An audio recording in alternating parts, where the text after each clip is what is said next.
Okay, guys, if you could please open up your wrestling Bibles to Steve Austin, chapter 3, verse 16. Um, and yeah, it says it right here. Austin 3:16 says, "I just whooped your ass."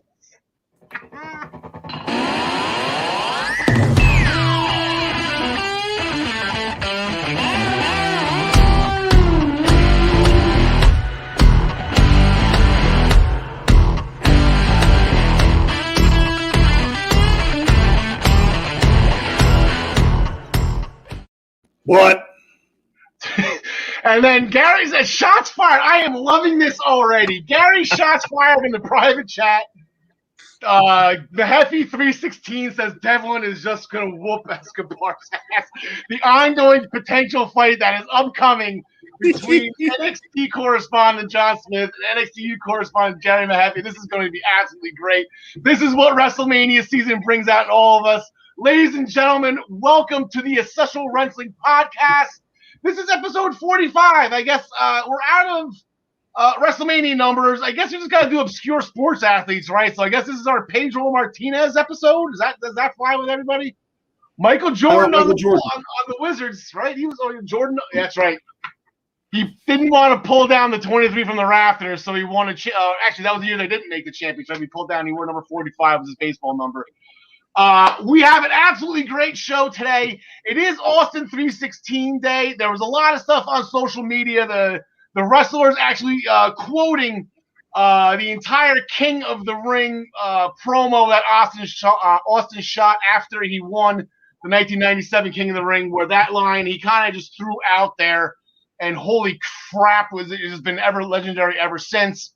Not to be outdone, I do believe Owen 316 stands for "I just broke your neck." I don't think that one was as famous because he actually did do that to Austin. But hey, shout out to Owen. If I'm going to shout out Owen Hart whenever I can, I will do it. Joining us, as always, we got a magnificent duo, a dynamic duo, podcast tag team of the year. Might as well throw that in on the bottom part of our screen. We have our first ever PWP champion, the living legend, John DeConnie. John, how are things? Not bad. I was afraid you forgot. You were gone for a week. I was afraid you forgot my name there for a second, but yeah, glad to have you back, buddy. I'm glad to be back. Sometimes I get taken off onto assignment. John Smith knows this. Every time I'm on assignment, he's usually the first stop on my tour. So John Smith, how are things? I've been seeing you quite frequently lately, and I'm enjoying every second of it. We get to watch some wrestling, some Raw, some NXT, some AEW, so it's been a lot of fun. Yeah, man, good times. And as far as Mehaffy 316 saying Devlin just whooped Escobar's ass, well, you know what? Smitty 420 says that Escobar is going to smoke Devlin's ass. How about that? Yeah, we got to make sure. I don't know if we have a show lined up for April 20th, but I guess that's going to be RVD Day amongst other professional wrestlers. I believe Rascals Day it might be. I don't know. On today's episode, MJF, he's the leader of the faction he set out to be a part of, but it's not the inner circle. So, all right, that's kind of fun. 3 title matches and 2 huge announcements last week on NXT, and we're going to dive into every single bit of it. NXT was absolutely incredible last week. As we know, Gary Mehaffy, he's backstage. He's waiting across the pond. He's going to discuss. I'm going to discuss with him the first ever mixed tag team match in NXT UK history. Plus, like I said, Jordan Devlin's coming. He's not even coming. He's here. So it's going to be interesting to see where that goes. Unfortunately, for the first time in a very long time, Ryan Joy is actually on vacation. He actually just chimed in from Minutes to Bell Time. Have a great show, guys. Ryan, we miss you. Enjoy your time off. But substituting in for Ryan will be his cousin Travis Severance, and I'm going to be sitting with him. Now, the thing is, the rumor going around is that because Travis and I, we've never been on screen at the same time in the same place, right? We've not on the Daily Wrestling News Show, not on the EWP, nothing. So there's rumors going around that it's Travis and I are the same person, just like The Undertaker is Orange Cassidy. So I might be having a conversation with myself. But Travis will be here. He's going to discuss everything with the New Japan tournament. That's actually breaking down. The finals are this weekend. He'll go over that with us. We're 5 weeks away, so I'm going to reveal number 5 on my top 30 favorite WrestleMania matches of all time. This match actually came up last week on the Daily Wrestling News Show in a trivia question. So this was just recently mentioned, and I'm excited to bring it up. Like I said, top 5. I absolutely love this match. Stay tuned to the end of the show. We are finally going to announce the winner of the Jim the Anvil Neidhart autograph picture. It's been quite some time, but we're at 200 subscribers. We're ready to give this thing away. This thing's been ready for weeks now. We can't wait to declare our winner. Make sure we're going to make our picks for the week with the upcoming matches. The graphics and the statistics usually sponsored by Minutes to Bell Time, but like I said, Ryan's on vacation. So I kind of half-assed the graphics we're going to use this week. There is going to be a Minutes to Bell Time logo on it. I am not exactly sure that Ryan is going to want to be a part of these because they do his graphics absolutely no justice. But whatever, we'll give Minutes to Bell Time the shout-out. And, of course, we're going to make our picks for Fastlane. We're going to main event the show with that, with Fastlane, and make our picks, which is always sponsored by ProWrestlingPick'em.com. Play against your friends. Play against the universe. And guys, I can't stress this enough. She'll like it too. Like I said, we're going to main event the show with our picks for Fastlane, but we are going to curtain jerk the show with an absolutely amazing Impact Plus special from this past Saturday night of Sacrifice. Once again, it's just Impact has just been on point with their pay-per-views, their pay-per-view specials, even their weekly show. It's been absolutely incredible. And John DeConnie, for the first time in Impact history, we had a unified world champion. Yes, I mean, granted, we had no reason to have one before Moose found his way into the prop cabinet and stole the old TNT title and reactivated it. But yes, we now have a unified champion. It was Rich Swann versus Moose to unify the titles. And these two, you know, I'm not a big fan of Moose. I've said it multiple times, but he is incredibly athletic. And I had him winning this match. And he and Rich Swann just tore the place up for, 20 plus minutes. Moose at one point attempted his lights out spear 3 times in a row, missing each time in a corner. And the third one, he met with a steel chair that had been placed earlier. And eventually they'd scrap a little bit more. He would try for a 4th attempt at the lights out spear. And Rich just kind of jumped and rolled over his back. He hit something of a not quite a crucifix bomb, kind of a crucifix roll up, flipped through and bridged into the pin. And Rich Swann got the 1, 2, 3 and unified the title. And on his horizon, there is but one letter. It is a Greek letter. It is the letter Omega. Yeah, they announced last week at the end of their show that the match would be between Swann and Moose, a title unification match, and then the winner got Kenny Omega at Rebellion. So I was with you guys. I was with Moose all about this, and then I heard the announcement. I'm like, wait a second here. Hold on.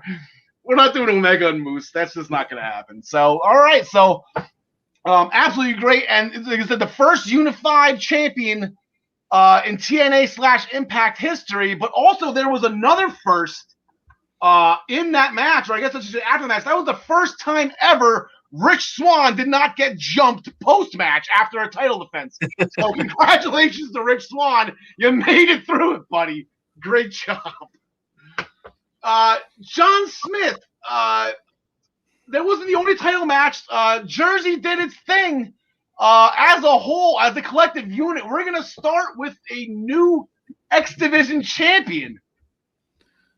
Yeah, unbelievable match. I mean, I don't think I could do it any justice by telling you about all the maneuvers that went on here. But, we all thought Austin was going to win because we all figured it was his time. I don't think any of us would have been really that surprised if TJP won it, though. he's surprised us in the past. So, it was nice to see Austin pull it off, and it was nice to see him pull it off without having any help from Madman Fulton too. Yeah, it was, like I said, that could have gone either way. Anything with the X Division, specifically those two. And apparently, I guess they had a feud. They were saying on air that I guess it was almost like TJP was the Achilles heel of Ace Austin. He just could never beat him. I guess TJP ended an undefeated streak at the beginning of Austin's career. So it was good. So that was one for Jersey right there. And continuing right along, Deonna Purrazzo, she retained the Knockouts Championship. She defeated ODB with the Vero de Milo. And then Fire and Flava, Tasha Steeles from Newark. She represents Jersey's Proud. They retained the Tag Team Championship as they defeated Jordan Grace and Jazz after a crucifix bomb by Tasha, which was followed by a roll the dice by Kiera on Jordan Grace. Jazz didn't even take the pinfall here, John DeConi. You okay with this? Like, I was a little shocked by that. I have an idea in the back of my head where Jordan's headed next. I wouldn't be surprised to be wrong, but if it works out the way I'm thinking, ooh. Okay. Well, to be continued with that, maybe a little Rebellion. We got about 8 weeks till Rebellion. We have over a month here, so yeah, there's about a month and a half. But John DeConi, the one match, it was actually kind of fun. Between the four of us three and Ryan, we each pretty much had a bunch of locks. But then we each picked one match different from the other three. John DeConi, we were all on Brian Myers here. Yeah. And you know what? Even though I got the pick right, what I thought was going to happen in the match was wrong. I figured, Eddie would get the win, and then maybe Brian Myers would attack him afterwards, bringing Cardona down. And I thought the whole thing was meant to set up Myers versus Cardona. But really, you had Eddie and Myers go at it. You had Hernandez try to get involved early on. Cardona came down and squashed that and ran him off, and then wasn't part of the rest of the match. You had Eddie hit a backpack stunner from the apron to the floor through a table. And when they got back in the ring, Myers figured, at this point, all bets are off. He tried to load up the elbow pad like he did the week before and got disqualified for. Eddie took it away from him, loaded up the knee pad, and Eddie was able to hit the Boston Knee Party for the win. They got 16 plus minutes out of this match. It was good. It was back and forth, a little extreme on the floor. It was a little technical in the ring, and afterwards, not much of an aftermath, which is where I thought this match would get the most exciting. Was not to be. Yeah, this was like the main event of the non-title matches. So they started the show with the 4 non-title matches and then ended with the 5. So like this was, they did give it its proper due. Those two, Brian Myers, like I said, you give him the time. You give any wrestler the time. They can do their thing. There, he is called the most professional wrestler for a reason. That loaded slug with the Boston Knee Party. I believe it was a slug, right? Is that the cool badass version of whatever international object, right? You can't say foreign object. International object that was. There was a tag team match before that. John Smith, Chris Sabin and James Storm went up against Violent by Design, and holy crap, if there was one wrestler in the history of this sport that is Violent by Design, they got him. Oh, wow. Did they ever, man? The match started off normal heel versus face tag team stuff. Eric Young was the odd man out in Violent by Design. He was the one on the outside of the ring, just making his presence felt. But then once the ref got knocked out, he came in and, unevened the odds. But then here comes the man beast, Rhino, to save the day. Clears the heels out of the ring, bounces off the ropes, and spears the living hell out of Chris Sabin. Or was it James Storm? I don't remember. It doesn't. No, yes. It was Sabin, yeah. And now we have the biggest piece of Violent by Design. I'm assuming Rhino is part of the group now, and I could not be more pleased. Yeah, and I guess where they put, like, where this lies right now, I guess Heath is going to be out very long term, because I believe they're still owed a title match. Some shit, from Slammiversary back in the summer, right? Like, this is not getting used here. But yeah, I guess when Heath comes back, there's a ready-made feud. He goes, Rhino, what are you doing? These are the guys that just beat us up, a couple months ago. Now you're gonna join them. So yeah, that'd be nice. In another tag team action, Decay defeated Reno Scum after Black Taurus hit, I guess it's Taurus driver on Adam Thorsto. On BTI, which stands for Being the Elite. On tonight at 7:00. They're doing this again, so it's going to be Decay versus Reno Scum. Now, is this going to be a new match, or is this going to be a re-aired match from Sacrifice? That is yet to be determined. So I guess I know, John DeCon, you have BTI on your stream on the side to keep us updated if anything happens. So we'll let that. And then in I guess somewhat mixed tag team match, Tennille and Caleb with a K. They defeated Havoc and Nevaeh. Shout out to Ryan Joy. This was his odd pick, and he got that right. So Tennille got the spotlight kick. No, I'm sorry. Caleb reversed the pin. I guess Tennille was getting pinned, and then Caleb flipped it behind the ref's back. Got the pin on Nevaeh. So, the hard luck trials of Havoc and Nevaeh are continuing. We actually the Impact Tag Team Championship that will be discussed. That is, we're gonna bring Travis Severance within 5 minutes now. He will discuss that, and I'll tell you why in a second. But here are the standings. Like I said, we all went pretty much 6-3. Rich Swann was the difference here between why I got the points and you guys didn't. That was a 10-point match. There was 2 titles on the line, 5 points each. So when you unify them, you get everything. So.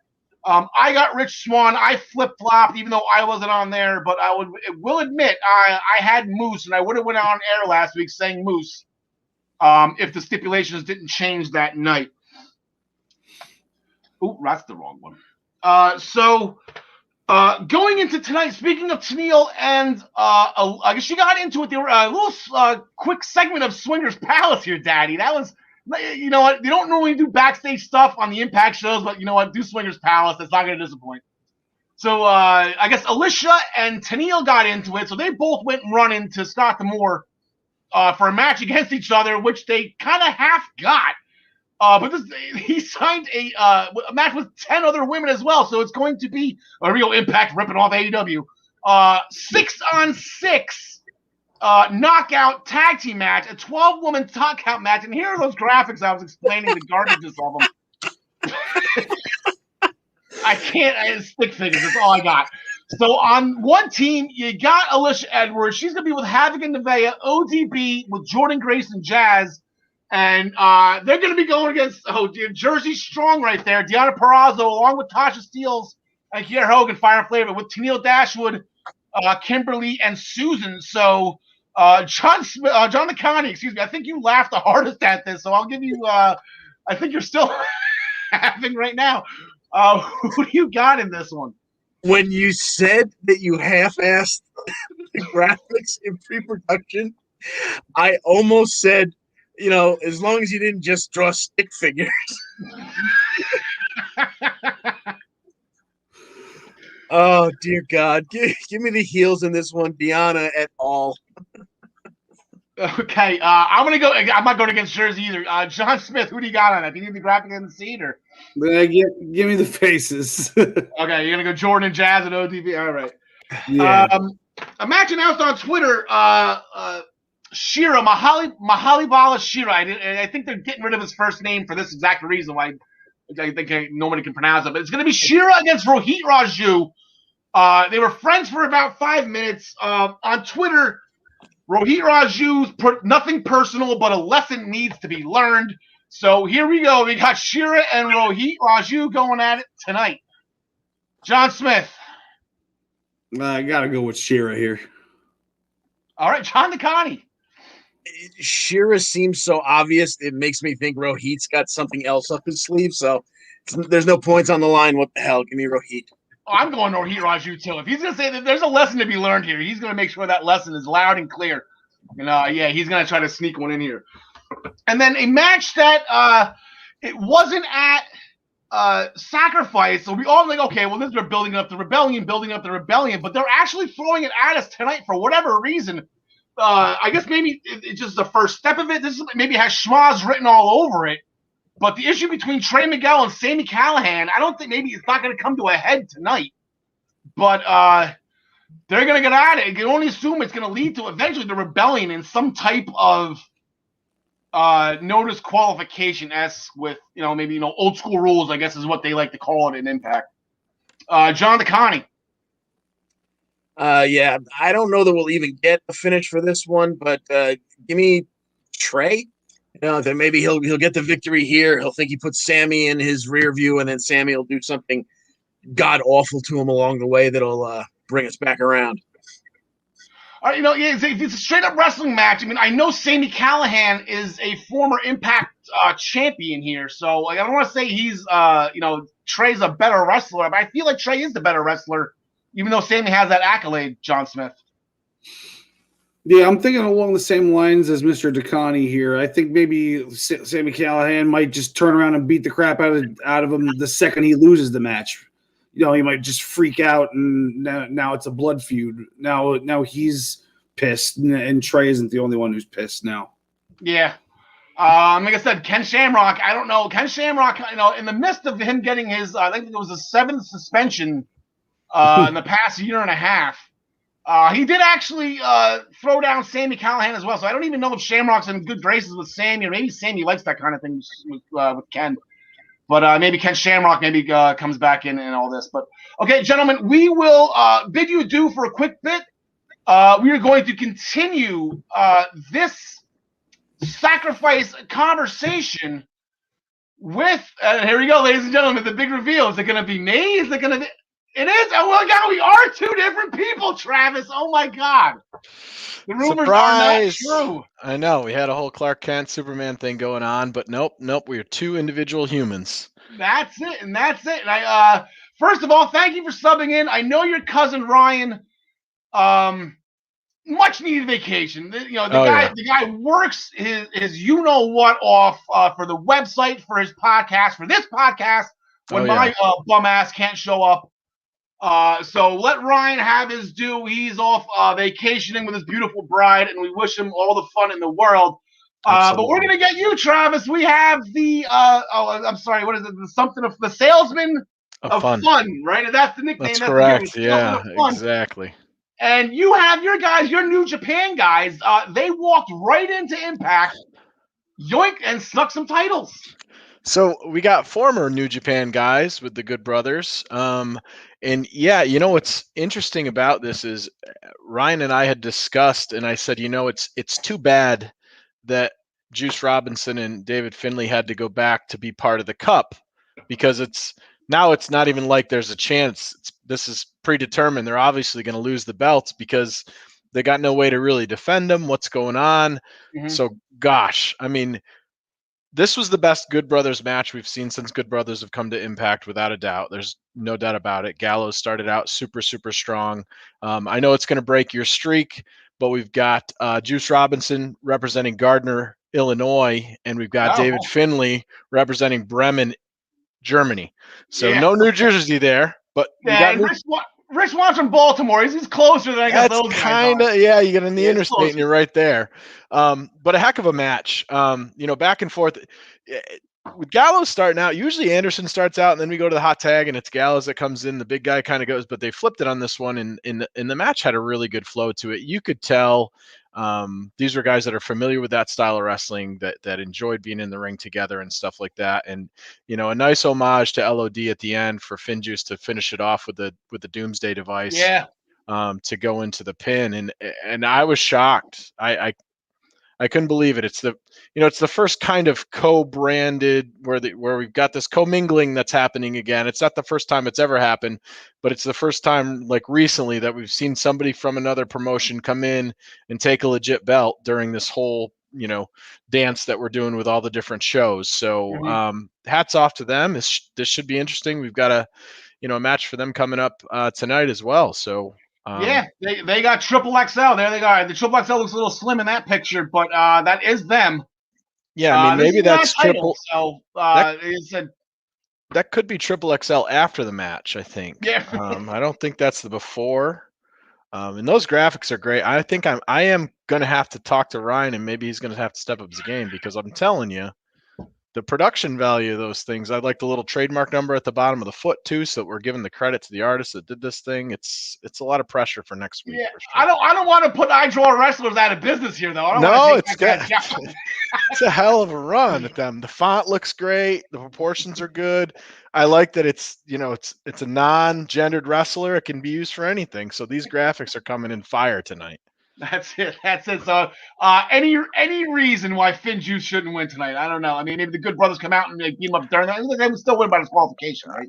I guess the roof on the arena could collapse, but barring Yeah. that, I don't see a reason why you'd see them get beat Well, up. the camera does shake when Triple X walks down the aisle, so the fact that the ceiling could collapse, that's not too far fetched, unfortunately. So Yeah, those are some big fellas, but yeah, I don't see anything happening here, barring maybe some weird DQ, like you said, with the Good Brothers coming back with a vengeance or something. But yeah, I don't think the Good Brothers are going to be done with them. no. But staying in your neck of the woods right here, the New Japan Cup. You said we're down to the final 6. We have the semifinals on one side, the quarterfinals on the other, with everything coming to a head on Sunday. Yeah, exactly. So we're with the left side of the bracket semis, we've got Evil versus Shingo Takagi.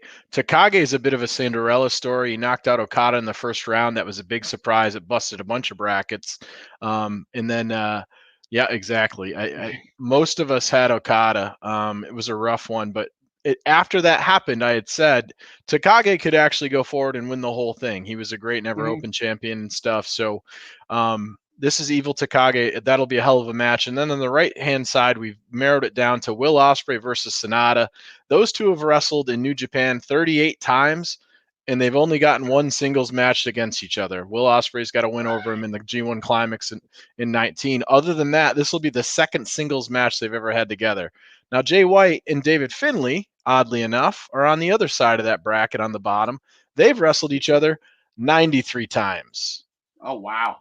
So they've got a lot of history with each other. Last singles match, Jay White beat David Finlay for the IWGP US title, which is the one that Moxley's carrying around. And strangely enough, Jay White on the following show in ROH beat Punishment Martinez to retain that title, or Damian Priest at ROH. So Jay's 14-1 in singles matches against David Finlay. He's only lost to him one time, and that was in 2015. So I'm liking Jay to come out of this one. Ospreay and Sonata is a bit of a coin toss. It's probably Ospreay. I've got Ospreay picked. And then you've got Ospreay White, and you've got Evil versus Takagi. I think I have Sonata and White on my side, on that side of the bracket. So I'm still a little bit alive. The one side died with me. When you have Naito and Okada in the finals, and they're both out in the first round, your bracket tends to die. The other side, I'm not doing so bad in. So it'd be interesting to see how these standings pan out once Ryan returns this weekend. So the left side was definitely filled with spoilers. We had a bunch of Yano wins that he's unpredictable all the time. We had Naito leaving early, which I know was a pick of yours, and Okada leaving early. So that left side of the bracket was craziness. The right side was a little bit chalkier. And I'm hoping for Sonata. I've picked Ospreay, but I think I'm in the running. And if Ospreay wins the whole thing, I lose. And if Jay White wins the whole thing, I win. So I'm going to cheer for Sonata with you. Yeah. Well, Sonata he was in the semifinal or the final, right? It was Evil and Sonata was in the final of last year's over the summer. Correct. Yep, that's exactly it. So Sonata Ospreay, these matches are going to be great. We'll see, and it all ends up tying up for a shot at the title at Genesis April 4th, Sakura Genesis. So that should be a good one. All right, so Travis, I appreciate you keeping everybody up to date on that. We are going to bring back in. Let's see. I think I have to do John Smith first. There's John Smith's open chair, and there's John the Connie. I guess John Smith he's out getting some groceries as we speak.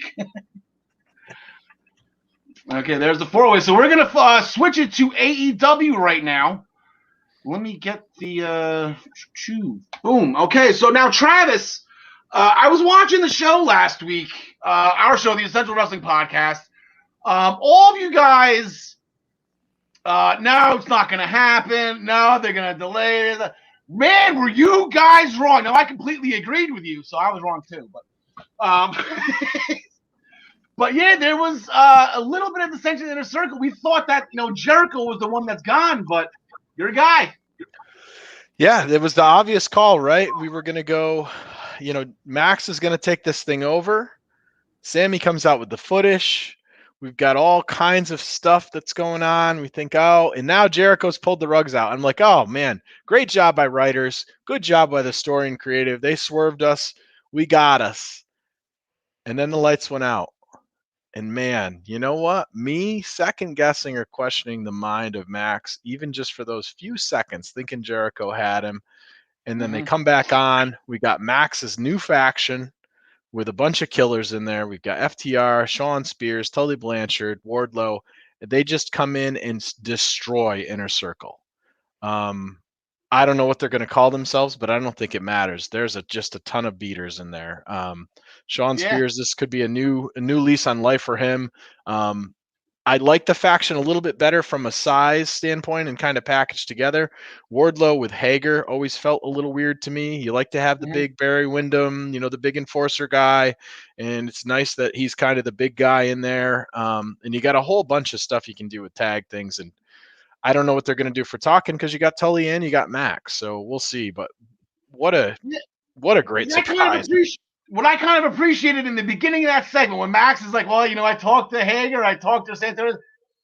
I'm sorry, Jericho, you're out. And then it was my favorite Raw moment of all time, the ECW turner. Feel this moment for the rest of your life. I was like, this is going to be the turnaround. Yeah. And when Rob Van Dam debuted, that was the same. So it was a nice callback to the June of 2001, I believe. Or maybe it was May. The ECW rebrand, the Reborn, boom. And then speaking of being reborn, here we go. We got John Smith back. John, we missed you there for a second, pal. I didn't think the Japan segment would be so short. I'm sorry. Yeah. But it's a good thing you're here because you're up next. A lot of people take shots at AEW. They're not worried about their own guys. They want to do other companies. They're bringing it all together.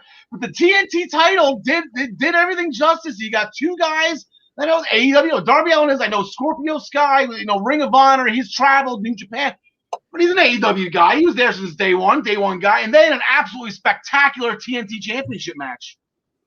Yeah, Scorpio Sky has had a lot of opportunities to get himself an opportunity at the title, at either title, and hasn't succeeded until now. And then, he won that ladder match, and he put on a nice match with Darby. I mean, we can't really say anything bad about it. It's just I wish there was more build up to it. I wish we had more background to Scorpio Sky's heel character. I mean, he was on the commentating the week prior, but other than that, it was kind of new to us. So I felt like why are they doing this so soon? They should have waited a couple weeks. But I mean, either way, the match was great. I just would have liked to have seen him come out with the win. I don't think they're done. I think this was maybe just like step one of the process, I guess, as Jeff Johnson would say in Canada. It sounds like Scorpio Sky I don't think he's done with this. I could be wrong though, John. You think? It could be. They could keep going. I'd like to see them keep going. Yeah. Maybe put it on top of a ladder. It'd be fun to see those two in a ladder match. Also, prepping for the future AEW Tag Team Championship match, they had a one-on-one. Ray Phoenix defeated Matt Jackson, which looked like a Rikishi driver, if I remember correctly. Was that a Rikishi driver, John Licani? You're kind of laughing. Yeah. I was taking a stab at naming it myself. It also kind of reminded me of the greetings from Asbury Park. Yes. See, now but because it was that right there. Because it was done by a luchador. Because it was done by a luchador, in my notes, I named it the Greetings from Asbury La Parka. So, very well done. Very well done. Cody Rhodes defeated in action in very quick time with a figure four leg lock. Then here comes Penta. He came out post-match saying he's going to hurt Cody's arm so bad that he won't be able to hold his newborn baby when the time comes. And then that is how a fight starts. And they are going to go at it tomorrow night. It's going to be Cody and Penta El Zero and John Smith. Your best friend's going up here. I know I'm going to have to watch this Cody match. I'm very upset about it, but I think Cody's going to win it when all's said and done. So, yeah, unfortunately. Travis. I like Penta too much. I'm interested to see what they're going to do with Cody before this inevitable paternity thing. The thing that I like the most about the new MJF faction is just the sheer amount of baggage that comes along with that. That's a whole team of Cody hate, right? You got Sean Spears from the early chair shot. You got MJF, his ex-best friend. You got FTR that has history with them too in the Bucks. So it's like they're EVP killers is what that faction is.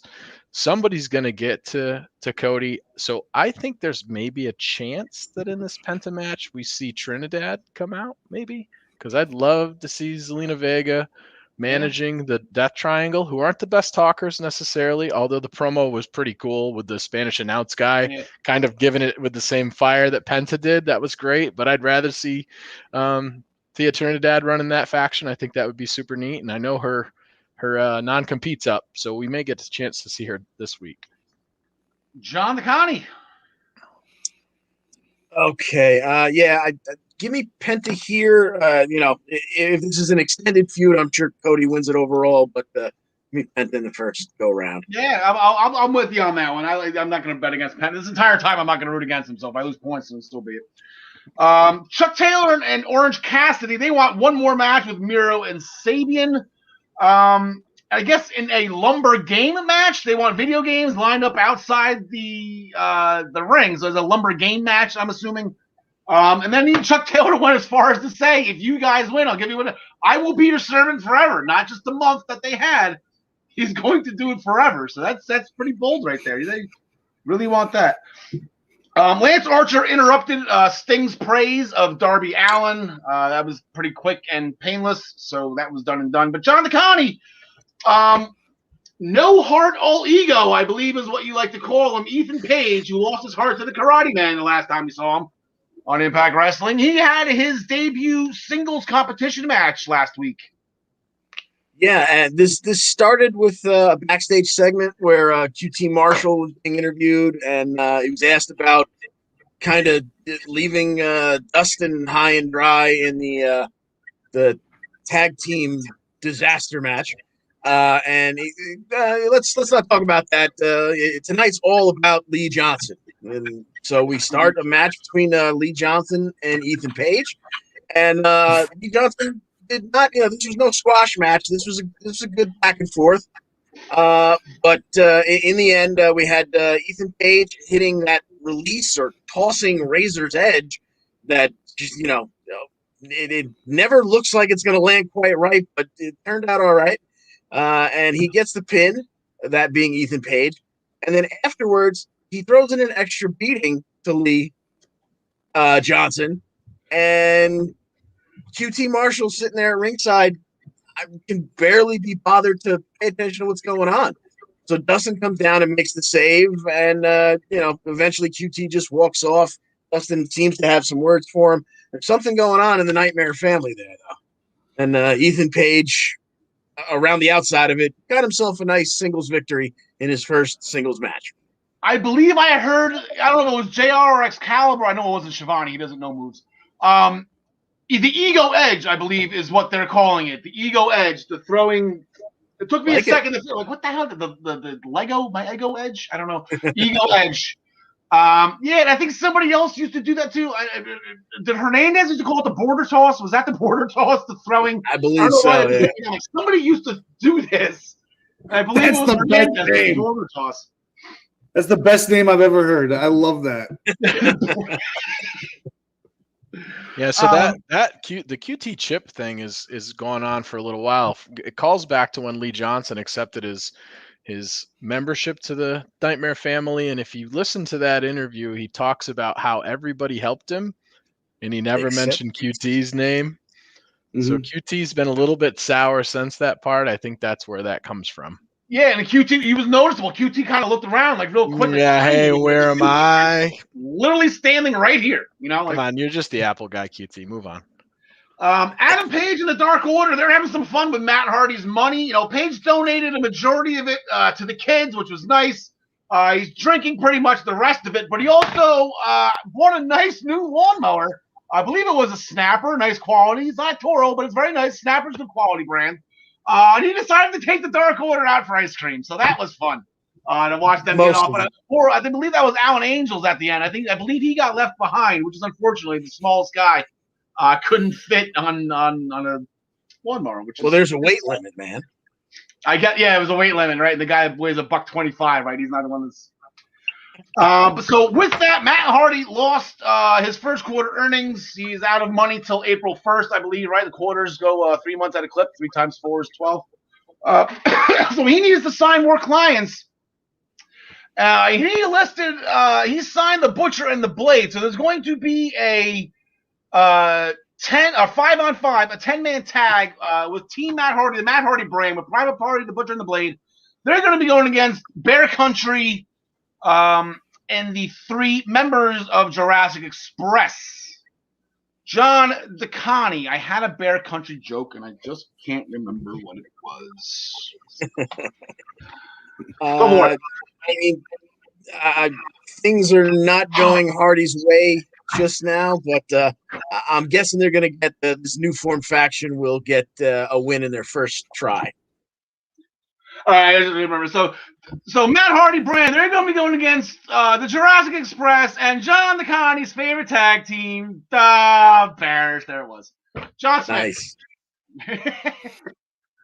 I got Team Hardy because I think he's going to be happy that he won until he realizes that it's still the first quarter and the money he just won is going over to Adam Page.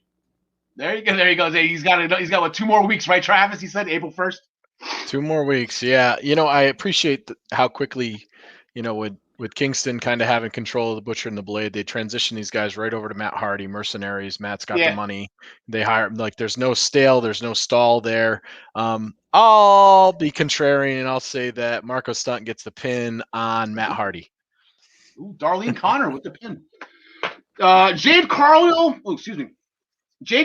after a very impressive tag team match teaming with Shaquille O'Neal, she will be in action tomorrow night as well. John Moxley and Eddie Kingston, they were poking a little bit of fun at the explosion or lack thereof one at the end of Revolution. Kingston had a panic attack thinking about he's going to Rikers Island when he got in trouble. I can kind of somewhat relate to that. I've heard some stories about Rikers Island. It does not sound like a fun place. I'd be pretty worried if I was going there as well.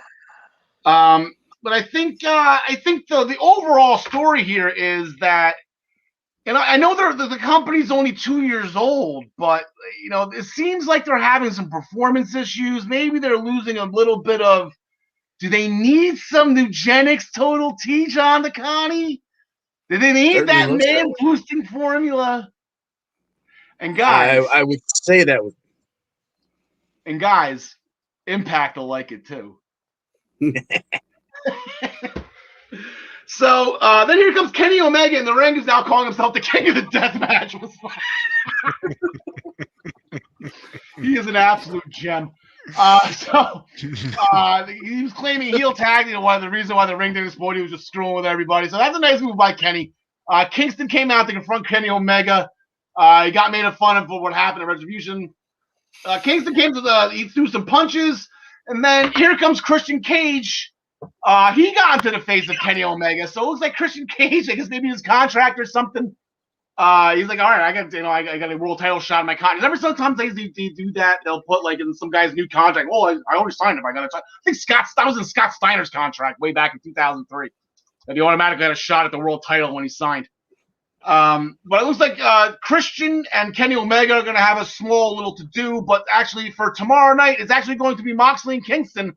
They're going to be going against the Good Brothers, Travis. Yeah, this should be interesting. And this is a fresh, no belts Good Brothers. So I think Moxley and Kingston can really poke a lot of fun in it. It's interesting. Maybe Christian heard about Edge's contract where he comes back and only has to wrestle 1 match to get a title shot. So maybe he wanted to make sure when he made the transition over here to AEW, he got the same kind of treatment from them. This should be a hell of a match. I think we're going to see Moxley and Kingston win this thing. It would be odd to me to have them start out as kind of this new brotherhood and stuff like that. I can't wait. my hope is that we see Sami Callihan over there with the two of them, because that's an old school threesome that loves each other and CZW days and bloody mats and stuff like that. And Sammy's kind of an impact and not quite the Sammy that we saw against Brian Cage and stuff like that. So give me some Sami Callihan over there messing with the Good Brothers too, please, something like that. But I'll take Kingston and Moxley for sure. All right, John Smith. Yeah, I like Kingston and Moxley. I don't see Moxley losing anymore anytime soon. No, it's got paradigm shift written all over, John the Connie. I would have to agree. Moxley and Kingston, I believe, will take this one. But, it's fun. You mentioned John Moxley, and Kenny Omega's going to be involved. Could be. You think that's going to be the main event of the show, but it's not. And it's ladies' night tomorrow night. And I am extremely excited for this. Last week, there was a 6-woman tag. It was Thunder Rosa, Riho, and The Miz against Britt Baker, Maki Ito, and Nyla Rose. Thunder Rosa got the win with a sit-down driver of some sort, but then Baker attacked her after the match, got the lockjaw in. They're going to main event with this. This has been an absolutely amazing feud. They're going to go lights out. They're going to go non-sanctioned. This match will not count towards either. This is just going to be a fight. And this has been the two best women. I think they've been better than Shida, in the past, since Britt Baker's return from injury.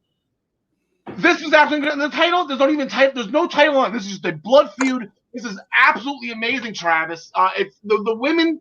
These are the two that are going to elevate them. And the funny thing is, Thunder Rosa's not even theirs yet. Thunder Rosa has the number 1 contenders match coming up against Camille. So funny situation, right? We got the Camille match that's happening over on NWA. We got Serena Deeb, who's out with the actual NWA belt, who's got surgery and all kinds of stuff. Serena, I thought, has been wrestling pretty well too. Keep in mind, though, in the background, we got Chris Statlander coming back from an injury pretty soon too. So she'll be a really nice add to that women's lineup. But I would absolutely agree with you. These two women certainly have put on some better performances than Shida. Not that Shida's had a bad match against either the two of them. So this should be a hell of a match. And I believe it's the first women's main event match in Dynamite history. So a big deal. I'm going to take Baker here. I really hope this is the start of her push to grab that belt. She looks phenomenal. She talks great. She's a 5-star pro. Let's get the belt moved off of Shida after Shida's had it for basically the entire inception of the company. It's been like 400 days or something at this point. Like, it's time for the Britt Baker era, baby. There you go. John DeConnie. I kept I was in agreement with Travis all along. Britt's next. Can't wait. Britt's next. Simply by virtue of the fact that this is unsanctioned, it's not going to count against her ranking or whatever. I think maybe Thunder Rosa finally gets the win here over Britt, just one-on-one. So give me Thunder Rosa.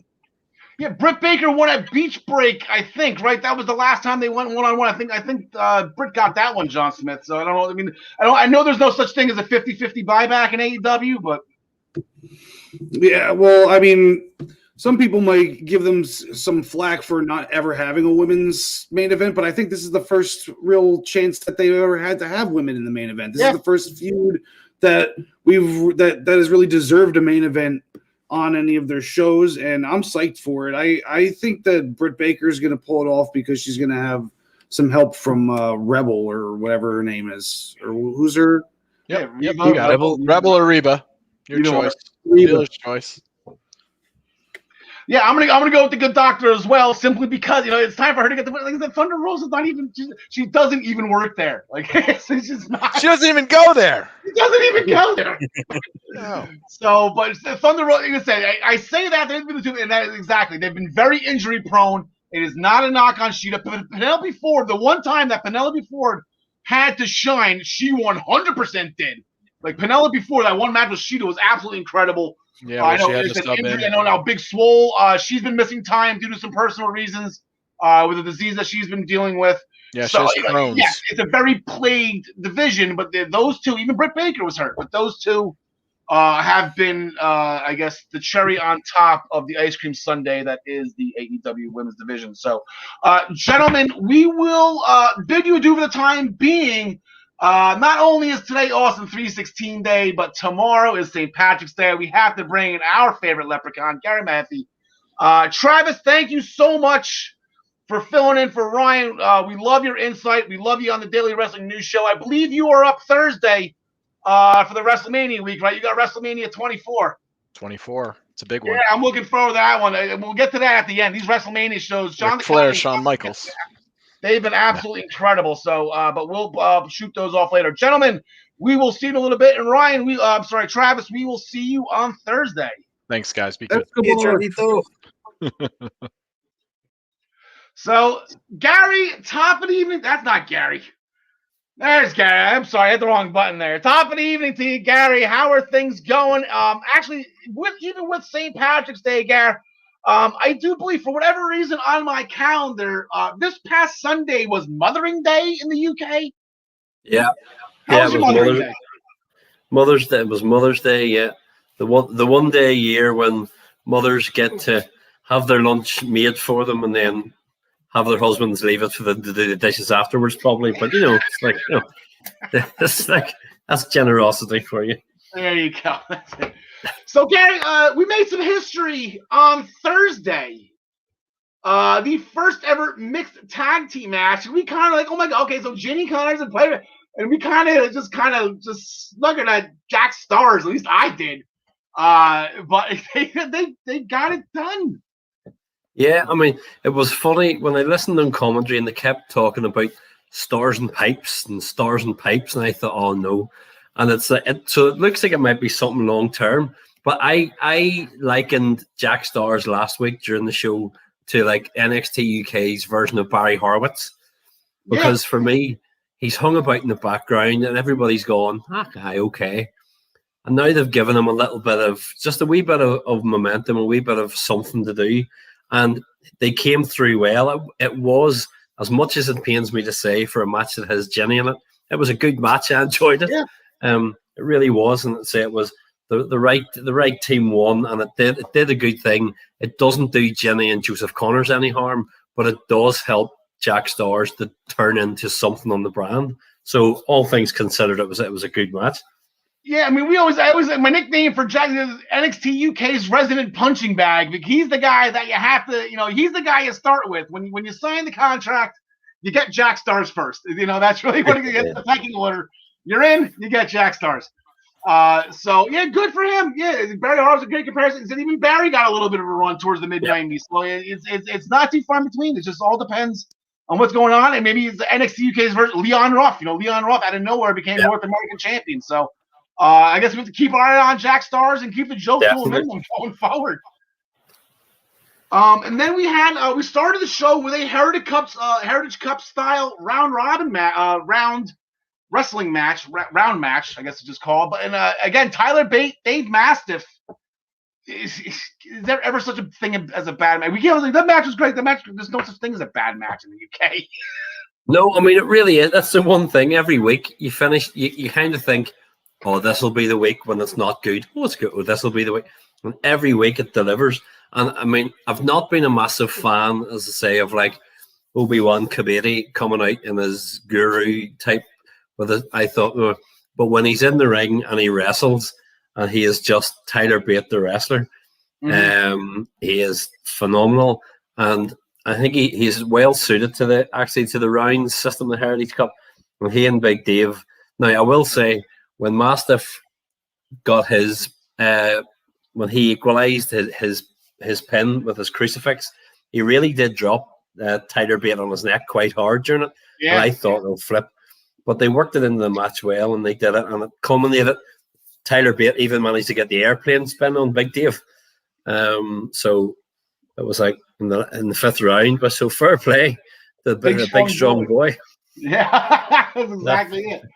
That he is. But no, it was really good, and I say it gives Tyler Bate again a bit more momentum and something coming out of it. So it'll be interesting to see where he goes at the minute. But we'll see. Yeah, especially with that head of hair, dude. He's getting like Noam Dar level flock of the flow going. He's looking good. I hope this is.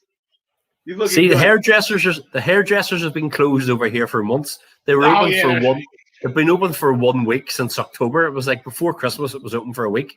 And so everybody's dying. It's like I'm the same. Everybody's looking at a haircut. So But the next thing on Tyler Bates' list is actually he's going to be helping Trent Seven make weight for this potential. I have to use the word potential now, Garrett, because it's they're going on the bump tomorrow, both Trent and Tyler, to see if Trent made the weight. I believe Devlin was in the graphic too, but Devlin's not there anymore. So No. what do we I am got going entirely on confused. right now? I am entirely confused as to exactly what's happening. I mean, there's part of me thought, okay, are they gonna turn up on the NXT show, whatever happens in the match, and they'll do to try and push the NXT UK brand? I don't know, but it is a bit strange, as you say, that they announced and went, "I'm going on the bump next week," and then the previous night, it was like, "Hey, I'm going to America." Oh right, okay, see you later.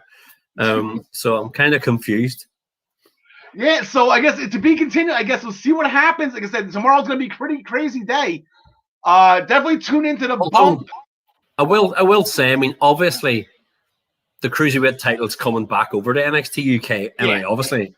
I mean, and I know John said, now, for those of you who are old enough, if you want to rewind this, obviously, when John said Smitty 420 says Escobar will kick, I tell you what, you'd need to be smoking something to think Escobar would beat Jordan Devlin. That's the thing.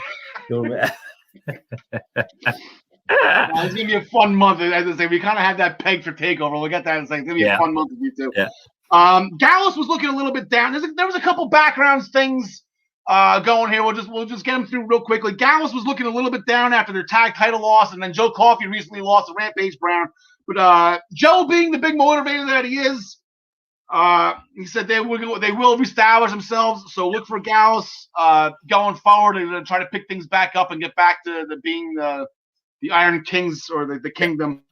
Zaya Brookside is a flat out slob, apparently. I don't know if that was on purpose or if that's just her, but she made Nina Samuels clean up, I guess, the dirty dishes in her sink, which I don't know if it was her apartment or her hotel room or whatever, but the joke was on Nina because, again, she let them out on purpose because. Yeah. I do have to say, and I've said before, I know how much that I do love Zaya Brookside, and I think she could do big things. But I think coming out of this, she really is just coming across as brilliant. I really think it's setting her up really well. It's super. Yep. I'm just loving it. After that grueling street fight with Flash Morgan Webster and Mark Andrews, Eddie Dennis is blaming Bohr for the loss here because Bohr was the one that got jumped before and he wasn't even in it.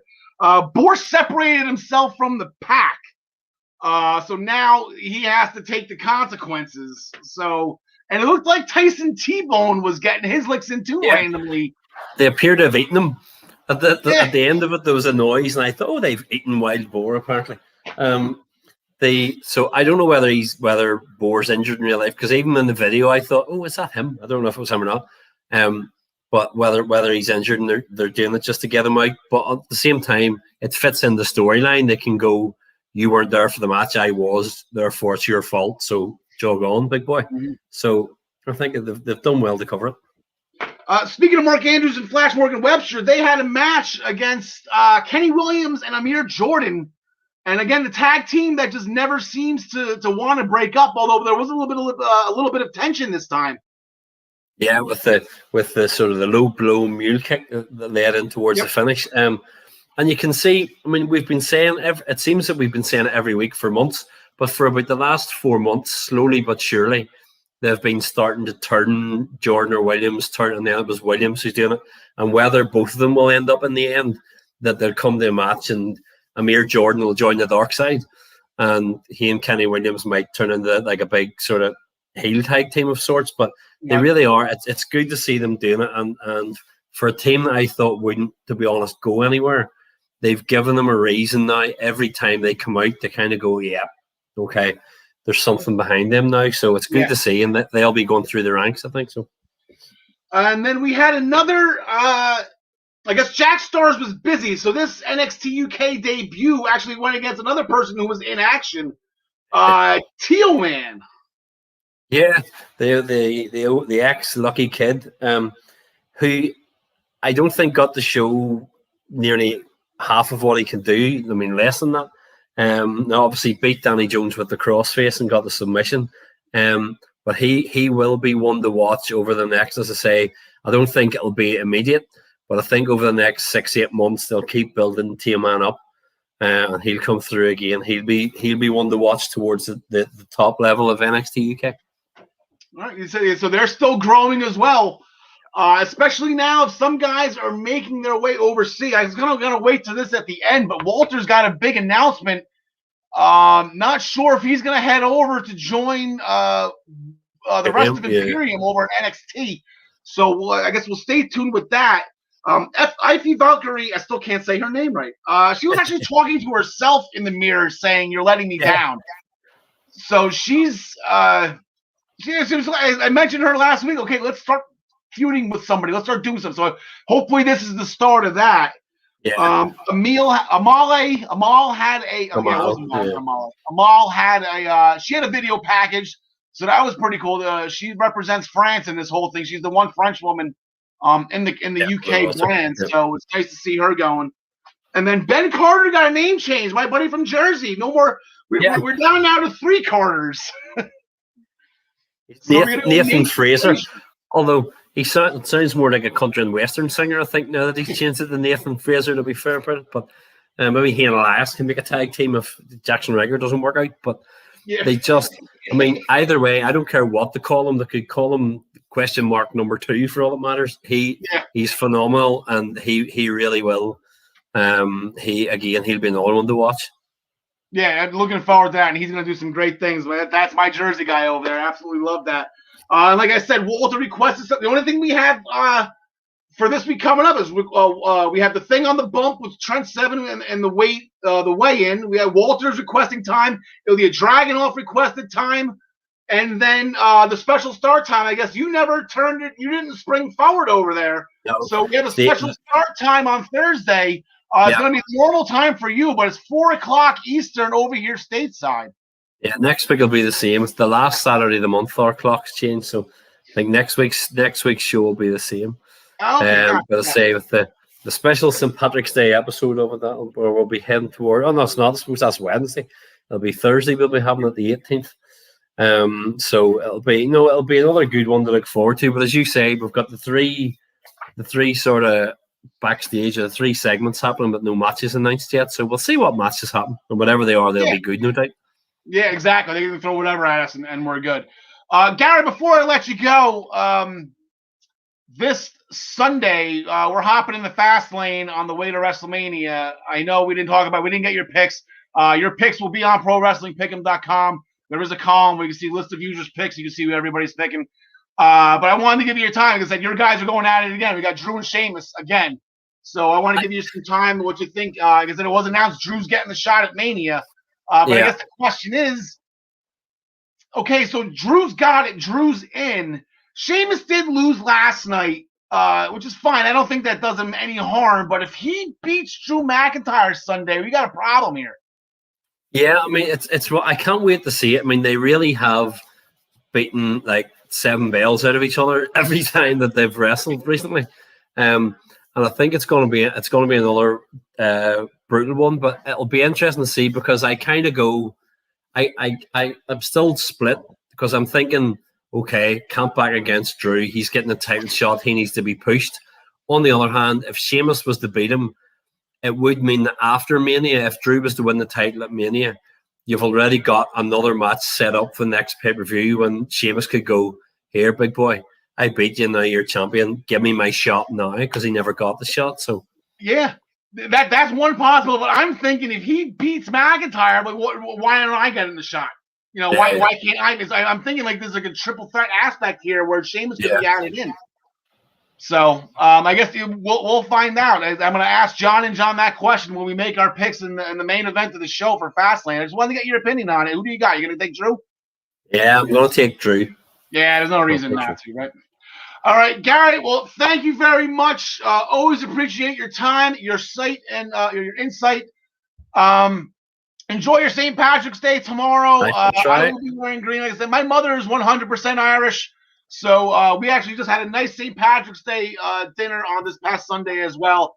So we had all the corned beef and cabbage and Irish soda bread you could possibly ever have. So. Oh, I have to love soda bread. Oh, yes. Yeah, that's my favorite idea, the Irish soda bread. So, Gary, enjoy your night. Thank you very much. Enjoy the rest of the week of wrestling. You too. I shall see you later. Okay, so we'll bring back in. There's John Smith. I got it right this time. I didn't mean to bring in that by accident before. So there we go. We are going to be going from the overseas version of the UK to our beloved stateside version. And holy crap, what a show that was last Wednesday for NXT. 3 championship matches, 2 major announcements from Regal. We'll get to the one of those at the very end of this. But one of the announcements he made was actually with what happened in the WWE Women's Tag Team Championship match between Dakota and Raquel against Shayna and Nia because of the underhanded, sneaky dealings by Monday Night Raw and Postman Pierce, the Scrap Daddy. Regal wasn't too happy with the Scrap Daddy after that match. Regal just decided to make strut. There's Dakota, Raquel. You've earned them. Here you go. They are their first ever NXT Women's Tag Team Champions. John Smith has this, right? John Smith. Yeah, I did not like this at all until an hour later because I had said the only reason to give them these titles is if they're going to go ahead and lose them right away because I don't like the idea of just handing somebody a title. And I said it on Ryan's podcast last week, and I said it to you. Triple H, yeah, he got the title handed to him, but Triple H had quite the resume built up before he was handed the world title. All they did was win one tournament. But I digress because an hour later they went up against Shotzi and Ember, and they put on a nice match, but they couldn't get the job done, and they had a very short first reign as women's champions. And there's a lot of people on the internet going around saying like, "Oh, what a worthless title run just to have it for an hour." And I said, a reign is a reign is a reign. It doesn't matter if it's a day, an hour, or a year. It goes down as a reign. You don't ask how long each one of Ric Flair's 16 championship reigns are. You just know that he had it 16 times. So they go down as the first ever, and congratulations to them. Yeah, and they said there was a short reign. They didn't need it though because they became the first ever tag team champions by way of being the first ever Dusty Cup champion. So their names will be just synonymous with tag team wrestling as the starting point of that title's lineage. So and then we had NXT. I kind of jumped the gun here because the main event, John DeConnie. There's a reason why I got tossed up there. I wanted to talk about Balor and Cole first, but yeah, Finn Balor. The week prior said, "You want to get Adam Cole out here? I have a way to get Adam Cole out here," and he gave him a title shot. And again, absolutely incredible. This is just going up. They had the 60-minute Iron Man match. They were in the whatever they had. It was the overtime, right? They came down to those two from the Iron Man fest that Finn Balor became NXT champion. This is that same title reign. Reign is reign, but absolutely incredible. Yeah, and we say this every week. I feel like I say this every week. NXT never disappoints, and once again, you got main event here where before you get into the how it's going to end, you got 20 minutes of just awesome. Yep. 20 minutes of two guys tearing each other apart, stretching and flipping and kicking and et cetera, et cetera.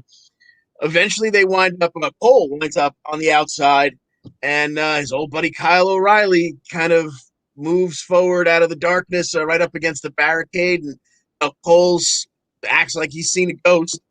And that little bit of a distraction allowed for Finn to hit the tope con hero, the jumping, flipping over the top rope, and landing on him.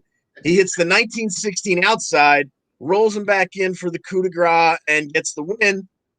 And that's just where, the proceedings begin. You got 20 minutes of, oh my God, you got a pinfall. And then afterwards you got O'Reilly back in the ring face to face with Cole. Cole's still on his knees. and he's going through the whole crocodile tear, I'm sorry crap again. And he goes for another low blow, which this time O'Reilly's ready for and stops. He rips that Undisputed Era armband right off of him and proceeds to beat the hell out of him. And all this happens. It starts in the ring. It goes outside the ring. The refs save Cole from being suplexed onto the ring steps, which he's been doing to other people for the last couple of weeks, but he got saved by some officials and referees pulling them apart. They battle up the ramp and all the way to the back, and then the camera, God love them in NXT, they know how to end an evening.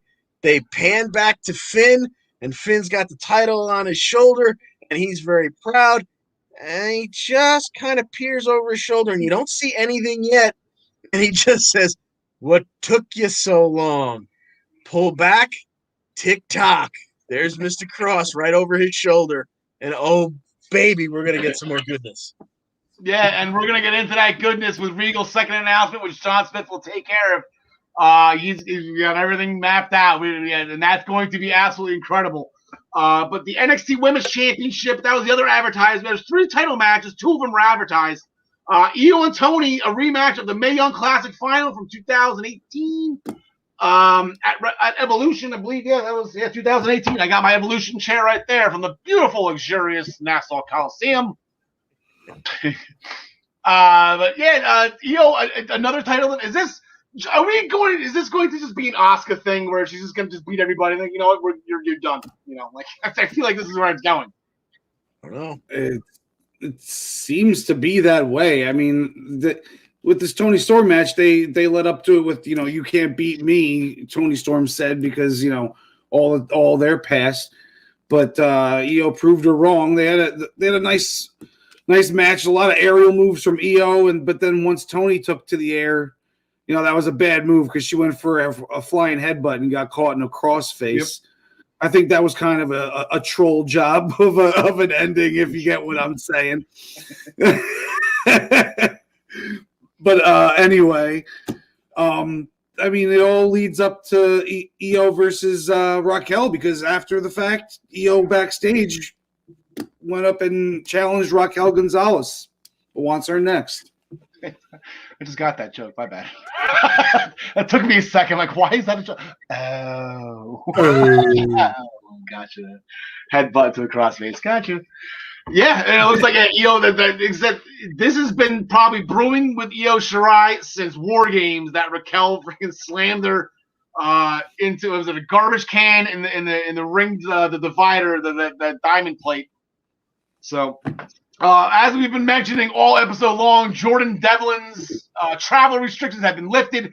An amazing promo at the airport, saying that he was stateside. So what does that leave for Trent Seven? I have no idea. But he will be in, I think he's there tomorrow night. I believe they promoted him to be at the CWC tomorrow night. So that's going to be awesome. Santos was not too happy about that at all. He actually didn't even accompany Legado del Fantasma to the ring, John DeConnie, against their match with Grizzled Young Veterans. Yeah, no, he was up in Regal's face wanting to get some kind of clarification on what's going on. He sent Wild and Mendoza out on their own, and they had an okay evening, but it didn't necessarily end well.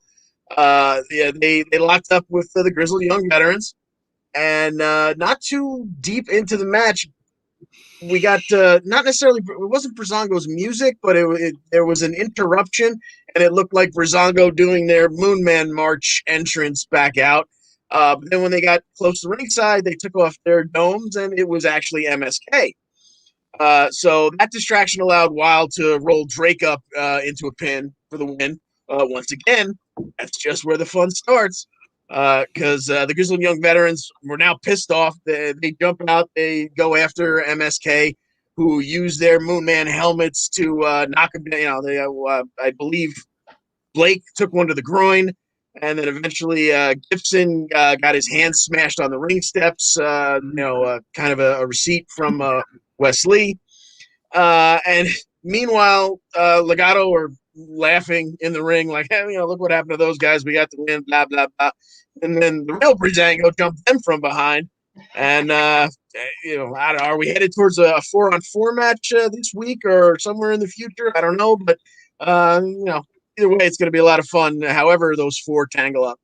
Yeah, and Breezango and Legado, they hate each other from back when Swerve, they were trying to help Swerve beat Escobar way back, so they've had their street fights, they've had their time, they just hate each other. So that was fun, and it's interesting. And then Borkin and Lurch, they're just kind of sitting back, like, yeah, we're champs, you guys have fun. Speaking of those guys, Pete Dunne, they accompanied Pete Dunne to the ring. He was in action against Jake Atlas. He won via submission. Gets on the microphone, says he's the greatest technical wrestler in the world, and invited anybody to prove him wrong. We will get to that answer in about 5 minutes. Going into tomorrow night, Imperium came out point blank, saying that they have a history with Timothy Thatcher, that they want Timothy Thatcher to join Imperium, and they can even bring Ciampa if they wanted to. And it looks like Ciampa and Thatcher both said no.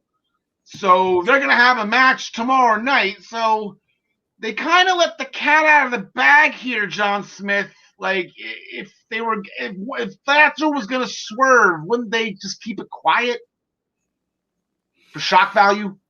You would think, or maybe that's what they think we're thinking, so they're double thinking us or something. Oh, they think what I think, what you think, what they think, what I think. I thought. Who do you got tomorrow night?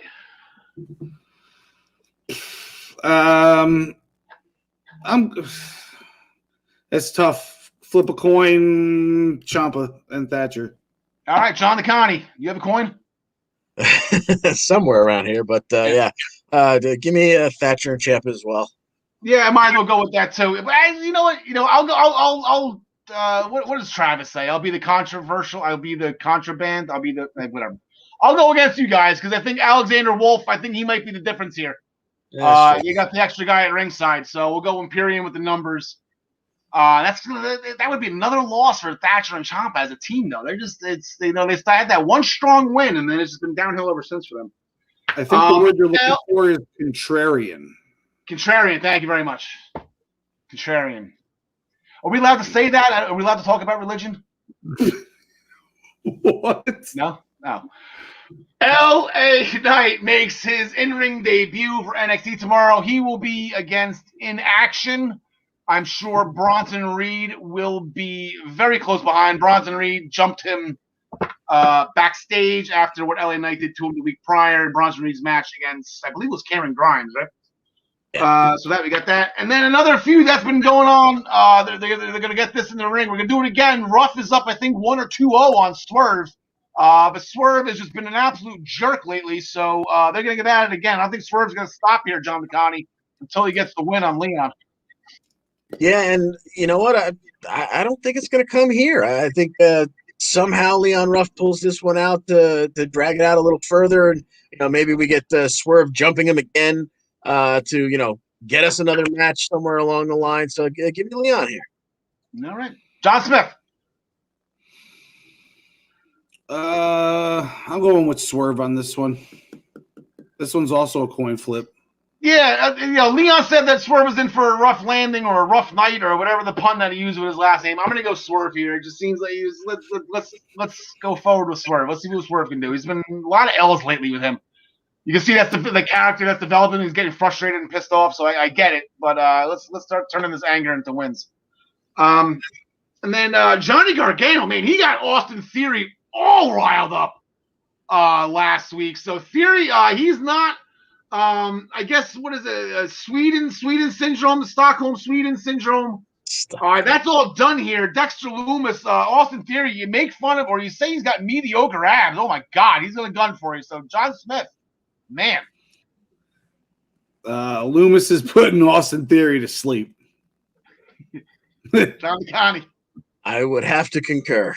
Yeah, I got a funny feeling that's gonna be happening as well. It's been a 99 lot of Austin. fun though. The therapist, yeah, Dexter doesn't shut up. Of course he doesn't. Of course he doesn't. Xia Li defeated Caden Carter via disqualification, and guys, unbelievable. I have been telling you this. We've been, as a collective whole, the three of us who have lived in New Jersey our entire lives, we have been trying to tell the rest of the world, do not screw with Jersey girls. The nicest Jersey girl we have, Casey Catanzaro. Sweetest, but you piss her off, she's gonna start swinging crutches. Like the match wasn't over; it was a blatant disqualification. Casey's like forget, and the Jersey just shined through, and she started swinging that crutch. Unbelievable. So, like, I'm telling you, just if I were Xia Li, go do your Mortal Kombat somewhere else. Like, stay as far away from Casey as possible right now, because it's just nothing but bad things are gonna happen going forward. You unleashed the Jersey in Casey that Deonna Purrazzo has, that Tasha Steelz has, that Sonya Deville has. It's all in there. You just gotta woke it, and the one girl you didn't want. There you go. But we're going to rewind back to the beginning of the show because we said Regal had two announcements. One was the NXT Women's Tag Team Championships, but the other was that there will be a takeover that is just too big for one night.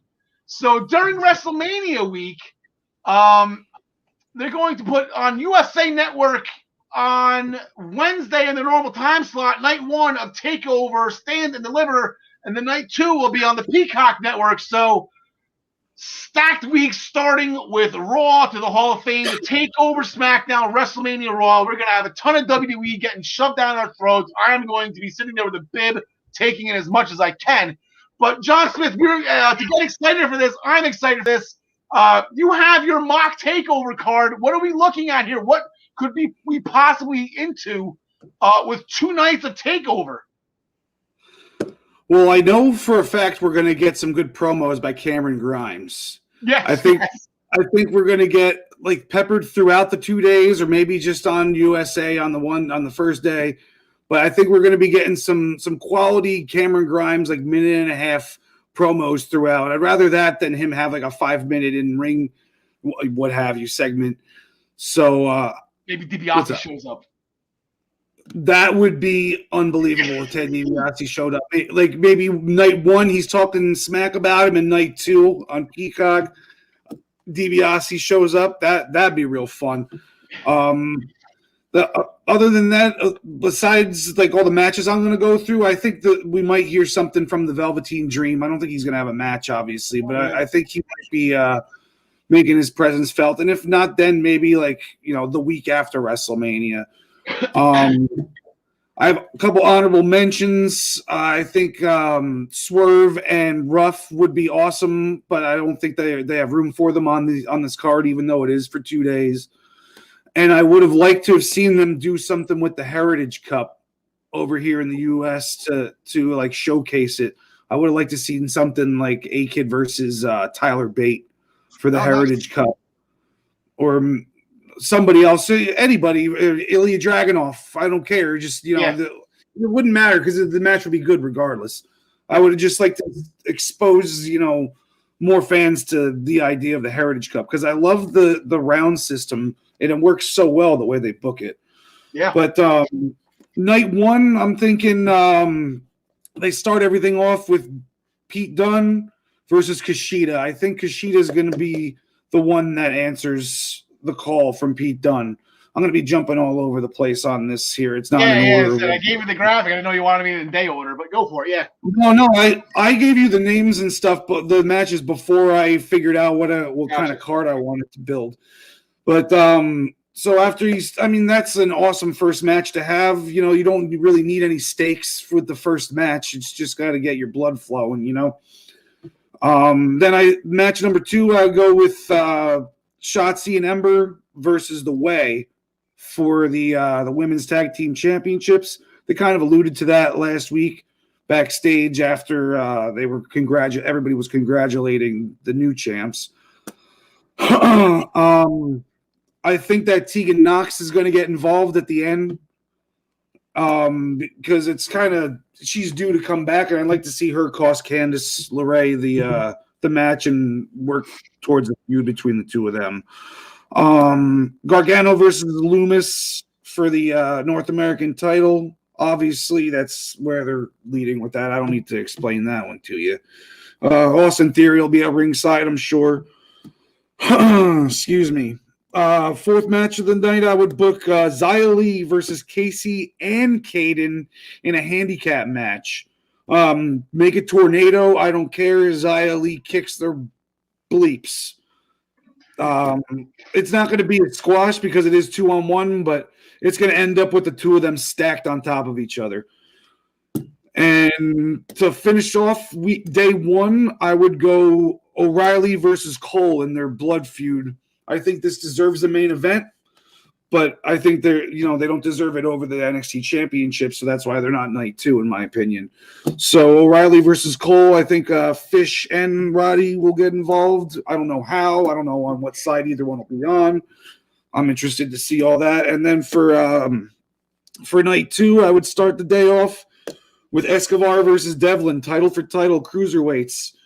There's been a lot of hype now on this show about this, and there's been a lot of hype in general between the two of them in the past couple weeks. So I want to see that get over with. I want to see Escobar win, but I think he probably will end up losing it.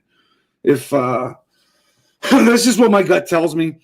Match number 2, I would go with the tag teams. You could go a few different ways. I put down all 6 teams that I could see getting involved.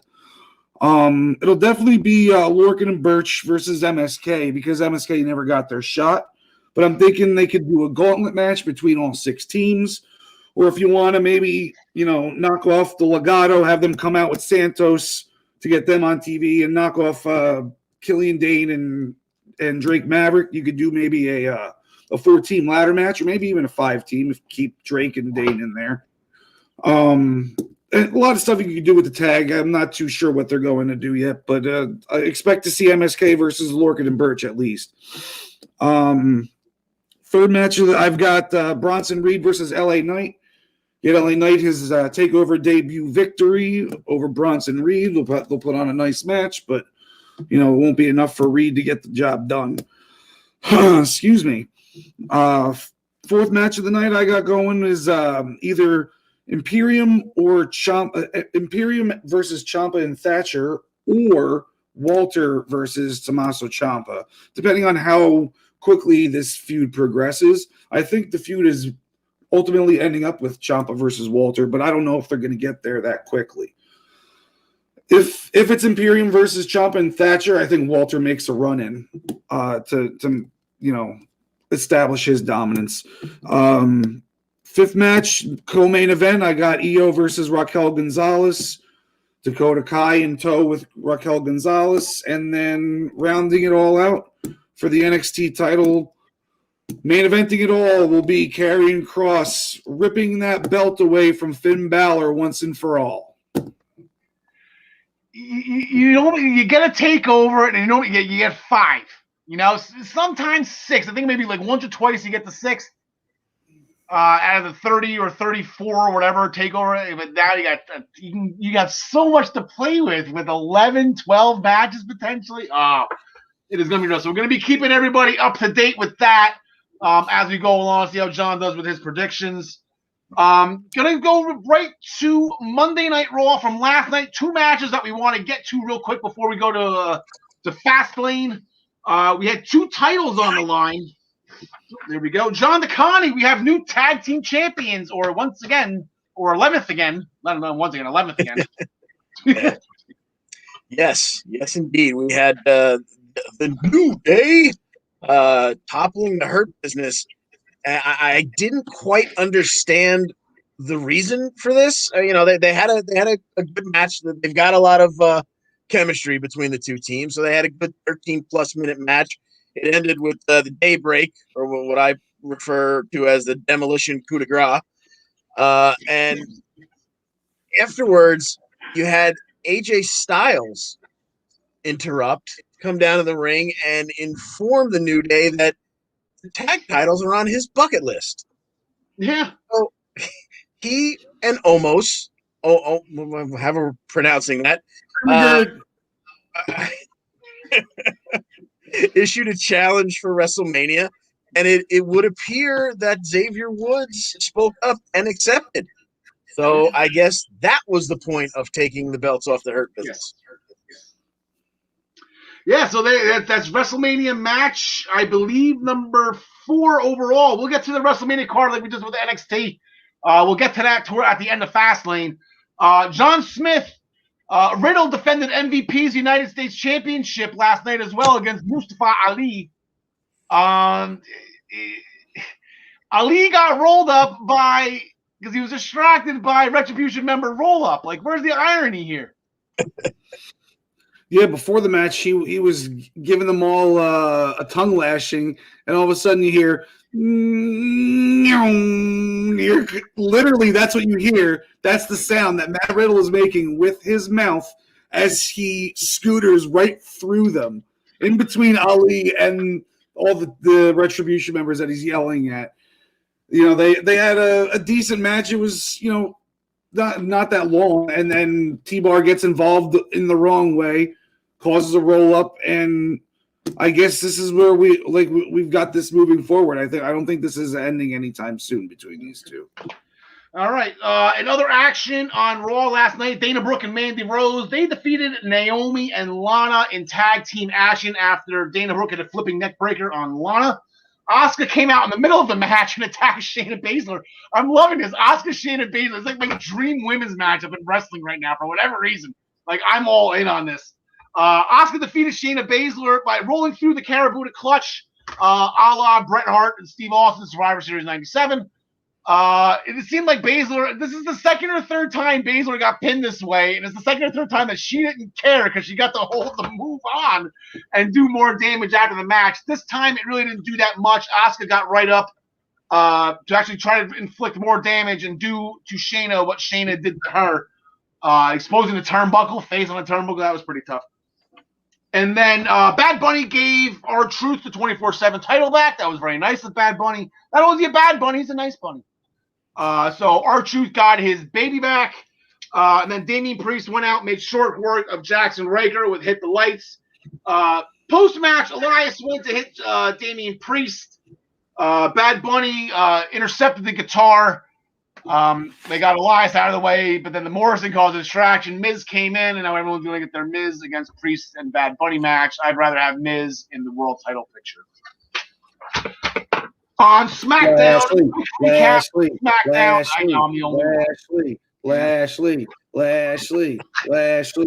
Quick recap of SmackDown. For those of you who've not been watching, you're missing out on some incredible ensembles by Seth Rollins. Oh my God! He had a Irish green plaid jacket and pants with a black turtleneck. Again, Dominic Mysterio. I know you have Omos right in front of you, but please look. I know you don't like Seth Rollins, but if you want to know how to wear a turtleneck correctly, look at Seth Rollins right there. That looked absolutely incredible. Threw out the quote that Cesaro was the biggest waste of potential in WWE history. And to be honest, I don't think anyone has any arguments against that because that's all people have been saying about Cesaro for the past 5, 6, 7, 8, 9 years. Where's the waste of potential? So Cesaro's going to get a chance to shine. We'll get on that. He just went out. He defeated Buddy Murphy via disqualification. Actually, you guys, Rollins jumped in mid-match to beat him up. He put the chair around Rollins' neck, going to go for the curb stop, but he was intercepted by Jamie Noble. What an interception. The guy should play defensive back in the NFL. J&J Security this time working against Seth Rollins. It was unbelievable. Good to see Jamie Noble on TV. And then backstage, Nakamura wasn't happy about the whole thing, so maybe look at something with Seth and Nakamura before WrestleMania. Sami Zayn wants Kevin Owens to be – yes, get these two together. Sami Zayn wants Kevin Owens to be a part of the documentary. Owens said he'd think about it. Edge was questioning Jey Uso why he was wanting to get crapped on so much by his family. And then the Street Profits and the Mysterios, they defeated the Dirty Dogs and the Alpha Academy after a double 619 into a Twisted Bliss by Montez Ford. Super Twisted Bliss. So we are going to go right in the fast lane. Map in the fast lane. Who sings that song, John McConaughey? You're a music guy, right? Yeah, kind of. I should be, but all right.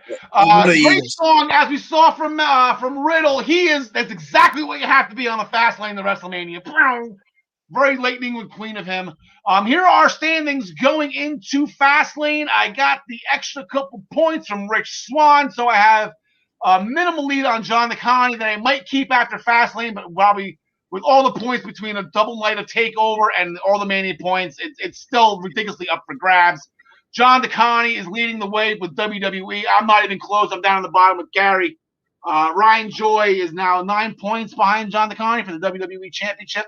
Normal scoring for Fastlane, 5 points for the Universal title match, 3 for the other title matches, 1 point for non-title matches. The kickoff matches don't count. Perfect pay-per-view. Everything correct will be worth 5 points. And the fun fact, actually starting Thursday, I got to find the graphic, Thursday will be the debut of WWE on the Peacock Network. So Fastlane will be the first show ever to be on the Peacock Network, or which we will be affectionately calling it the Cock. So just real quick, just to make sure everyone I actually took a picture. I had a nice sign advertisement of the Cock, pretty big size cock in my hands right there. Wait, hold on for a second. What? Hold on, time out. Yeah, Joe, what's up? I can't use that name. It's offensive to roosters. Are you serious? Yeah, see them. Yeah, okay. John Smith's ruining my joke. Yeah, I'll have a talk with John Smith. Yeah, he's stealing thunder right now. It's still up. The picture's still up. I mean, I'm trying to make a cock joke here with roosters, and then it's John Smith is ruining. All right, gotcha. Thanks. All right, going forward to our first match, Bobby Lashley. They announced at the beginning of Raw last night that Bobby Lashley will be fighting Drew McIntyre at WrestleMania. Lashley did a promo that ended with McIntyre calling him a bitch, and then Lashley jumping McIntyre. The Miz jumped McIntyre, then Sheamus jumped Lashley. All this going forward. McIntyre defeated The Miz. Bobby Lashley defeated Sheamus. Thing is, guys, the match is going to be Drew McIntyre versus Sheamus. And as I mentioned to Gary, I'm going to mention this again later in the Universal title picture. Sheamus can put a wrench into this. Now, McIntyre's got the match. That's signed, that's sealed, that's delivered. Sheamus's loss last night to Lashley, I don't think hurts him that bad. But if Sheamus gets this win over the guy that's challenging, does Sheamus get into this? So, there's a little bit. I'm gonna throw a little bit of a wrench in the thought process. I don't want to make it just clear cut McIntyre. So, John DeConnie, can Sheamus cause problems here? He absolutely can, and it's driving me nuts. You know, I'm looking at potential world title matches at WrestleMania, and this almost never happens, even with one. Certainly not with two, but in my mind, I'm seeing a road to triple threat match for both the Universal and the WWE Championship here. Yep. So I'm taking Sheamus here at Fastlane. John Smith. Yeah. Excuse me. Yeah, I gotta agree with John and with everything Gary was saying before about I think Sheamus is gonna win this match where it's like, you know, they both kick each other at the same time, but Sheamus falls on Drew and gets the pin or something like that. Okay. And then Sheamus gets himself inserted in the match. I'd like to see it be a triple threat because I think that's the only way Bobby Lashley stays champion. Okay. I'm gonna go with Drew. I don't think both title matches are going to be triple threats. I think there's a better story, which I'll explain later, for that one to be. So I think I was going to go Drew with the straight up win. I don't know what you're going to do with Sheamus, though, at WrestleMania. That's going to be the interesting thing going forward, and I'll get to that in a second, too. I keep on betting against Drew, and I always lose points, so I'm not going to, might as well just keep with him now. Nia Jax last Friday on SmackDown took Reggie shopping to help cheer him up after he was fired by Carmella and then dumped by Sasha, pretty much. But then Reggie said the famous words that Nia was hoping for. What can I do to repay you? So Reggie's hook, line, and sinker on Friday night. There is a SmackDown Women's Championship match. So Nia could throw a potential wrench into WrestleMania. She will be challenging Sasha Banks. But then Sunday at Fastlane, Nia will put her championships up. Nia and Shayna Baszler, they will be going a rematch from last month's the Elimination Chamber against Sasha Banks and Bianca Belair, who will square off at WrestleMania. So John Smith, we'll leave with you first on this one. Who do you got? Title's not changing hands in that singles match, obviously, and I don't see Sasha and Belair winning the titles though. John Connie. Okay, I'll play contrarian for a moment, and I don't know why they booked it the first time, and I sure as hell don't know why they booked it the second time if they're not going to put the titles on Sasha and Bianca and let them do the whole, that's been done multiple times. The one that always sticks out in my mind is Taker and Stone Cold. You're the safest SOB in the world. As long as we're tag team champions, I'm watching your back and blah, blah, blah. So, yeah, give me Sasha and Bianca here to take the tag titles. I said the first time, whatever. I get it. Maybe it caused a little bit of a rift for the match to set up WrestleMania. I get that. But it didn't. It didn't. And now they're going to do it again for absolutely zero reason whatsoever. So, yes, I'm with you. I think we got to get the belts off Shayna and Nia, and I'll explain that in a second. So I'm going to go with Sasha and Bianca as well, and I have them exploding within like 2 weeks. Like, I don't think they're going to be walking. It's not going to be Shawn, but Kevin Owens. Great trivia by Kevin Owens, by the way, for acknowledging John Cena and Shawn Michaels as tag team champions, fighting each other for the world title at WrestleMania 23. But it's going to be a quick turnaround. I'll throw Natty and Tamina out there to be the ones to do it. Just because they've been the ones that are most vocal about it, but we got to get them off Shayna and Nia going into Mania, and they're not going to stay on Bianca. But yeah, I'm going to go with Bianca and Sasha as well. Big E came back. He came out saying he's going to go Old Testament on Apollo. He offered Apollo the shot that he was begging for. Apollo no-showed it. Big E threw out an open challenge. Baron Corbin tried to accept, talked too much, and Sami Zayn beat him to the punch. Apollo then hit the big ending to retain the Intercontinental title against Sami Zayn, but Apollo jumped him post-match, so we are going to get the Intercontinental Championship match between Big E and Apollo Crews and that really gorgeous Nigerian metallic green outfit. I absolutely love it.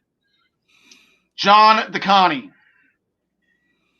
Oh boy, this one's really a coin flip for me, but I think with the genesis of this new character, I see Apollo taking it here.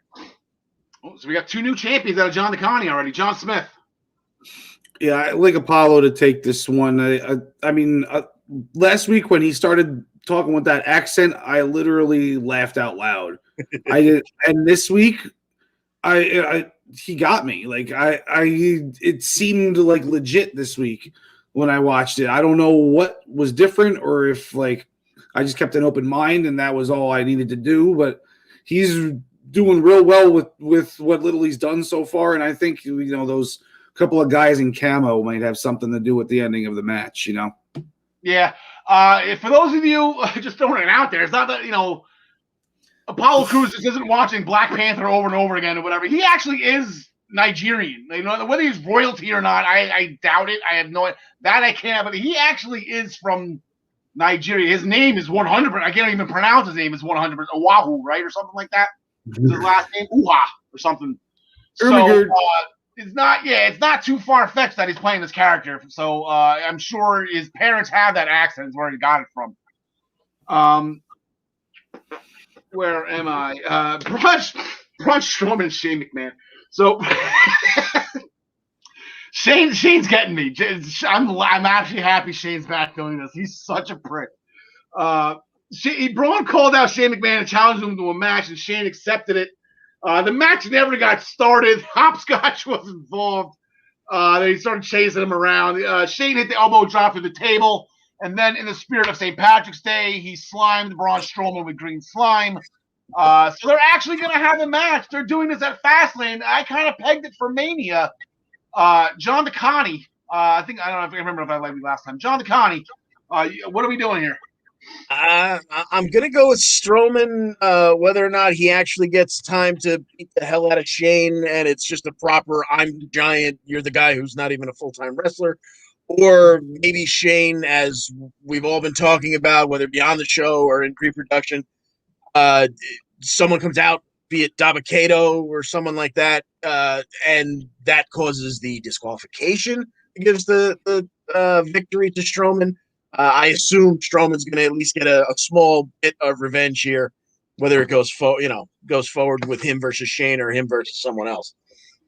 Yeah, Shane told Braun Strowman after he was done embarrassing him and everything, John Smith, he told him to never challenge him again. So I'm assuming Strowman's just going to listen to him, right? Strowman's going to lay down here. Yeah, exactly. No, I mean, I got Shane winning this one probably definitely by interference or some sort of heel tactic, because this is going on to WrestleMania where Strowman beats him. Shane's got to outsmart him on this one. If that's the game, they're playing right now, then Shane's got to outsmart him. If Dabba-Kato is the answer, John DeConnie, I love that theory. So I'm going to run with you on that one, Dabba-Kato. If it turns out to be Braun and Dabba-Kato and Shane, maybe it's a 2-on-1. Man, I didn't really think about that. But yeah, Shane's going to get the win here. Last night, Alexa Bliss told Randy that I guess if he could punt her out of existence on Sunday, he could take her out, whatever. Randy, all about it. He's like, that's exactly what I want to do. Of course, I know most of us would like to take Alexa Bliss out, but that's irrelevant. But they're going to have, I guess, a match. It is an official match. They said it on air, or when they interviewed Randy Orton, Alexa Bliss challenged him to a match. It is on WWE.com as a match. So Alexa Bliss versus Randy Orton in a match you never thought you'd ever have to pick, John Smith. Who does not compute. Yep. I don't know where they're going with this. I mean, I think a no contest is just as likely as either one of them winning. Like, how does she pin him? I don't know how she wins. I don't get it. Maybe the Fiend. Who knows? I'm gonna go with Alexa. I'm taking Alexa to win this match. I don't know how, but I'm taking her. Yeah, it's you feel like this is where the Fiend comes back, and now we're on to whatever they're gonna do at WrestleMania, John DeConnie. So I'm gonna throw out those dreaded 2 words, and I'm scared as hell about it. But you can go first. Yeah, no, I did not even realize that this was booked. I thought this was going to be some kind of goofy segment, but yeah, I guess give me Alexa, because if he's not going to return here, when the hell is he going to return? So yeah, I guess he shows up, whether he scares Randy into passing out and Alexa just kind of rolls onto him, or actually hits him with something, whatever the case may be. There's no point. I don't think there's any point in having this just to let Randy beat Alexa. No, yeah, it's either Alexa wins or, like I said, the dreaded 2 words. I got to go no contest. It's just, I get the feeling that it's just going to, like, the lights will go off, the lights will come up, and then Randy will be laying in the ring, they'll be laughing, the lights will go off, and the lights will come back on, they'll be gone, and that's the end of the match. Like, there was no ending. There's not going to be an ending. So this has got the no contest. So, and then in the main, what will most likely be actually, you know what, Randy and Alexa could be the main event, because it seems like the Fiend always main events whenever he's on. But in the Universal title match, the contract signing, Daniel Bryan signed to Roman. Nah, I don't want to do it. Not feeling this. Genius. But Daniel Bryan hit him where it counts. Daniel Bryan did the one thing that Roman couldn't do. He made Jey Uso quit. Jey Uso lost the I Quit match because Roman was beating up Jimmy when Jimmy was injured. That's the only reason why he didn't physically make Jey quit, which Daniel Bryan did in the cage. So that got to Roman. Kudos for that, circling back to that, which of course always circles back to Wrestle House, John DeConnie. They're in the midst of this. Jey Uso said he wants to be the special enforcer. Edge said they should have a match for it. So that's going to be this Friday on SmackDown. The winner is going to be the special enforcer, a.k.a. Muhammad Ali, a.k.a. Mike Tyson, I guess, versions of the Universal Championship match between Roman Reigns and Daniel Bryan. Again, this is not the first time they have battled that fast lane. I believe it was 2015 after the Royal Rumble, where the Absolute Wrestling World went into a titty, I guess, when Roman Reigns won the Royal Rumble and Daniel Bryan did not. They had a match at Fastlane. Roman Reigns defeated Daniel Bryan to solidify to go on to challenge Brock Lesnar and then lose to Seth Rollins, if that makes any sense. So, again, I ask you, we're right back in it again. Is Daniel Bryan, like, there's wrenches to be thrown here, and Heyman threw out a pretty heavy one Saturday morning on Talking Smack, John Smith. I did not hear about what he said on Saturday morning. He alluded to Jimmy being healthy. Oh, okay. There's more than one Uso. I believe it was something like along those lines. I got you. Yeah, no, Edge wins that special enforcer match, I think, and then that title's not coming off Roman. I don't know if it's DQ and with a win for Daniel Bryan or not, but I got to pick Roman. John DeConnie, who do you got? Once again, this is one that is driving me insane because I see Daniel Bryan shoehorning his way into this match at Mania, but does he do it because of, like John just said, a DQ that gives him technically a victory over the Universal Champion? Or is it because Usos get involved and it's a screw job, and even though Roman wins, Daniel Bryan then goes and makes his his case to Postman Pierce and he gets put in? Yeah, I'm going to go safe bet and say Roman wins by some kind of skullduggery, but I see Daniel Bryan finding his way into that Mania match. Yeah, and that's the problem. I don't think there's a shot in hell Daniel Bryan wins this match. I think the way he gets into WrestleMania is either, Edge is going to be the special enforcer. Jay comes out.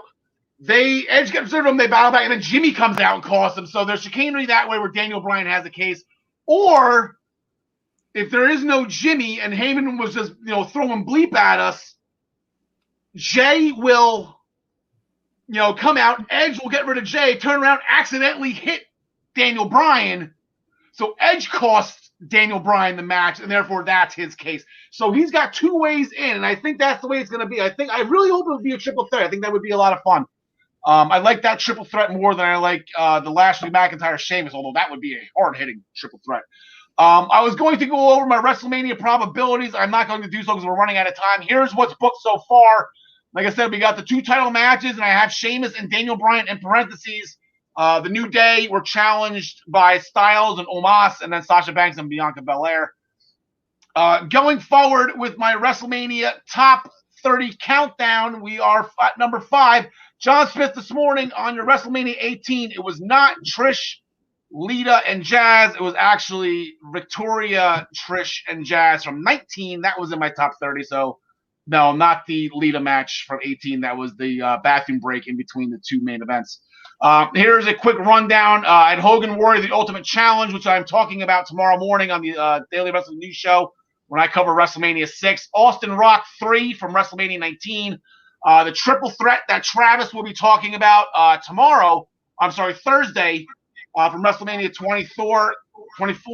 Ric Flair and Randy Savage. That came in number 7, the WWE Championship match. And then the handicap match between Foley and Rock versus Evolution from WrestleMania 20.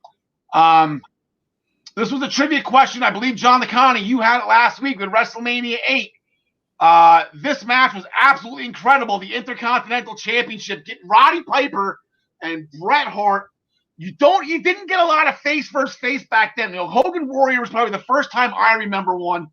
I know Bret and Bulldog, but that was even after this. Now, the whole story, Bret Hart got sick before the 1992 Royal Rumble. It was actually like 2 days before. He had to drop the title in somewhere to the Mountie. And we turn on the Royal Rumble, and all of a sudden the Mountie has the Intercontinental Championship, and he's fighting Piper. Like, what the hell just happened? So there was no internet. There was nothing. We didn't even know Brett dropped the title. So Piper beat the Mountie. The Mountie was a 2-day champion, and Brett was owed his rematch. So they did it at WrestleMania, and I didn't know this until one night at John Smith's house when I was, rummaging through his WrestleMania 18 magazine. There was a trivia question in there. Who was the first person to pin Roddy Piper at WrestleMania 8? And he went how many years? And Bret Hart was the first person to ever pin Roddy Piper. Not Hogan, not Andre, not Orndorff, not any of the biggest names in the history of this company. Bret Hart at WrestleMania 8 was the first one to ever do it, and that was the only gold that Roddy Piper had. Absolutely incredible match, absolutely incredible show. I have to get on to the giveaway and the announcements. We are running severely late all of a sudden. This is my fault. The giveaway, we are done. The Jim the Anvil Neidhart autographed 8x11 photo is going to Tempe Smith. If you are watching this, Tempe, we will try to, I know you were on the Minutes to Bell Time conversation threads. I'm sure someone will get in touch with you if you do not get in touch with us soon to let you know that you are the winner, and we will get the Jim the Anvil Neidhart autograph picture to you. We will probably be in a couple weeks, maybe after WrestleMania when things die down, we will start another giveaway. I have a couple other autographs, pictures that we can give away for fun once we get to the right amount of subscribers. The Primetime Rundown, powered by StreamYard with Joey Jarzinka, Ian Schreier, and Rob DeLuca, is now airing at 6 p.m. on Friday nights as they take you through the world of sports right here on all the Eastern Observer platforms. For more information, please go to theeasternobserver.com. The Daily Wrestling News Show, even though Ryan is on vacation this week, we're having WrestleMania week in his absence. We taped a whole bunch of episodes. I believe John DeConnie was up first on Monday with WrestleMania 4. John Smith was today with WrestleMania 18. I'm up tomorrow with WrestleMania 6. Travis has WrestleMania 24 on Thursday. And then I'm back for a Friday episode that is just too big for just one episode as I run down WrestleMania 36. And they're a lot of fun. We had a lot of fun doing them, and it shows. These are absolutely great. So make sure you tune in to the Daily Wrestling News Show with WrestleMania Week, 10 a.m.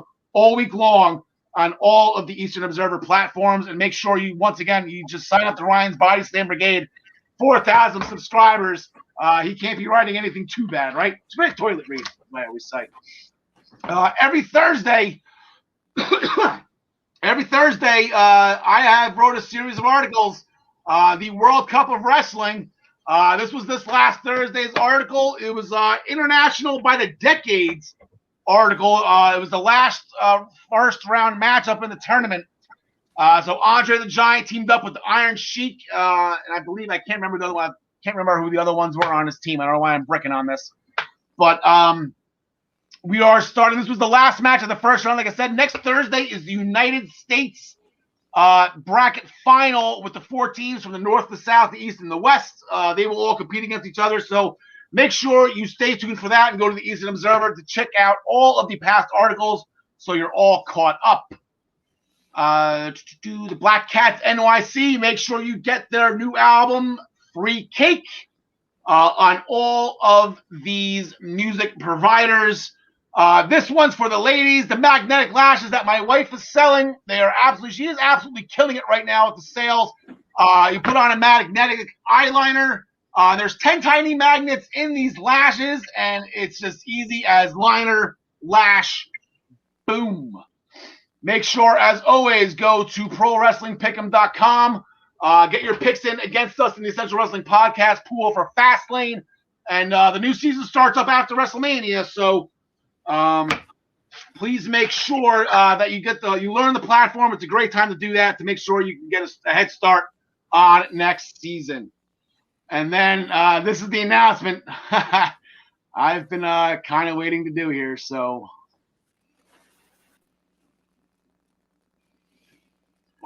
Come on, why isn't that playing?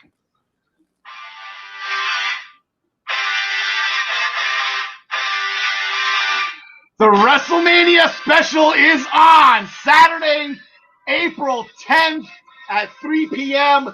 John DeConnie, John Smith, Gary Mehaffy, Tyler Adelle. We will be going through every match, making our picks. We are excited. It's been a long time coming. We've counted down 30 weeks for my top 30 WrestleMania countdown. We are almost there. We are 5 weeks away. Please make sure you join us next week for the Essential Wrestling Podcast, 6 o'clock on all the Eastern Observer platforms. TV Knox, John Smith's calling you out at TakeOver. We'd love to see you give Candace what she deserves. Alexa Bliss, good luck this Sunday against Randy. Please be careful. For John DeConnie, for John Smith, this is Al Karl. Thank you so much for joining us. John DeConnie, take it home. You have 5 seconds. Thanks for joining us. And as always, we wish you the best in all your future endeavors. Cutting it close. Oh, I forgot one last picture. Hold on. There we go. There's Stone Cold.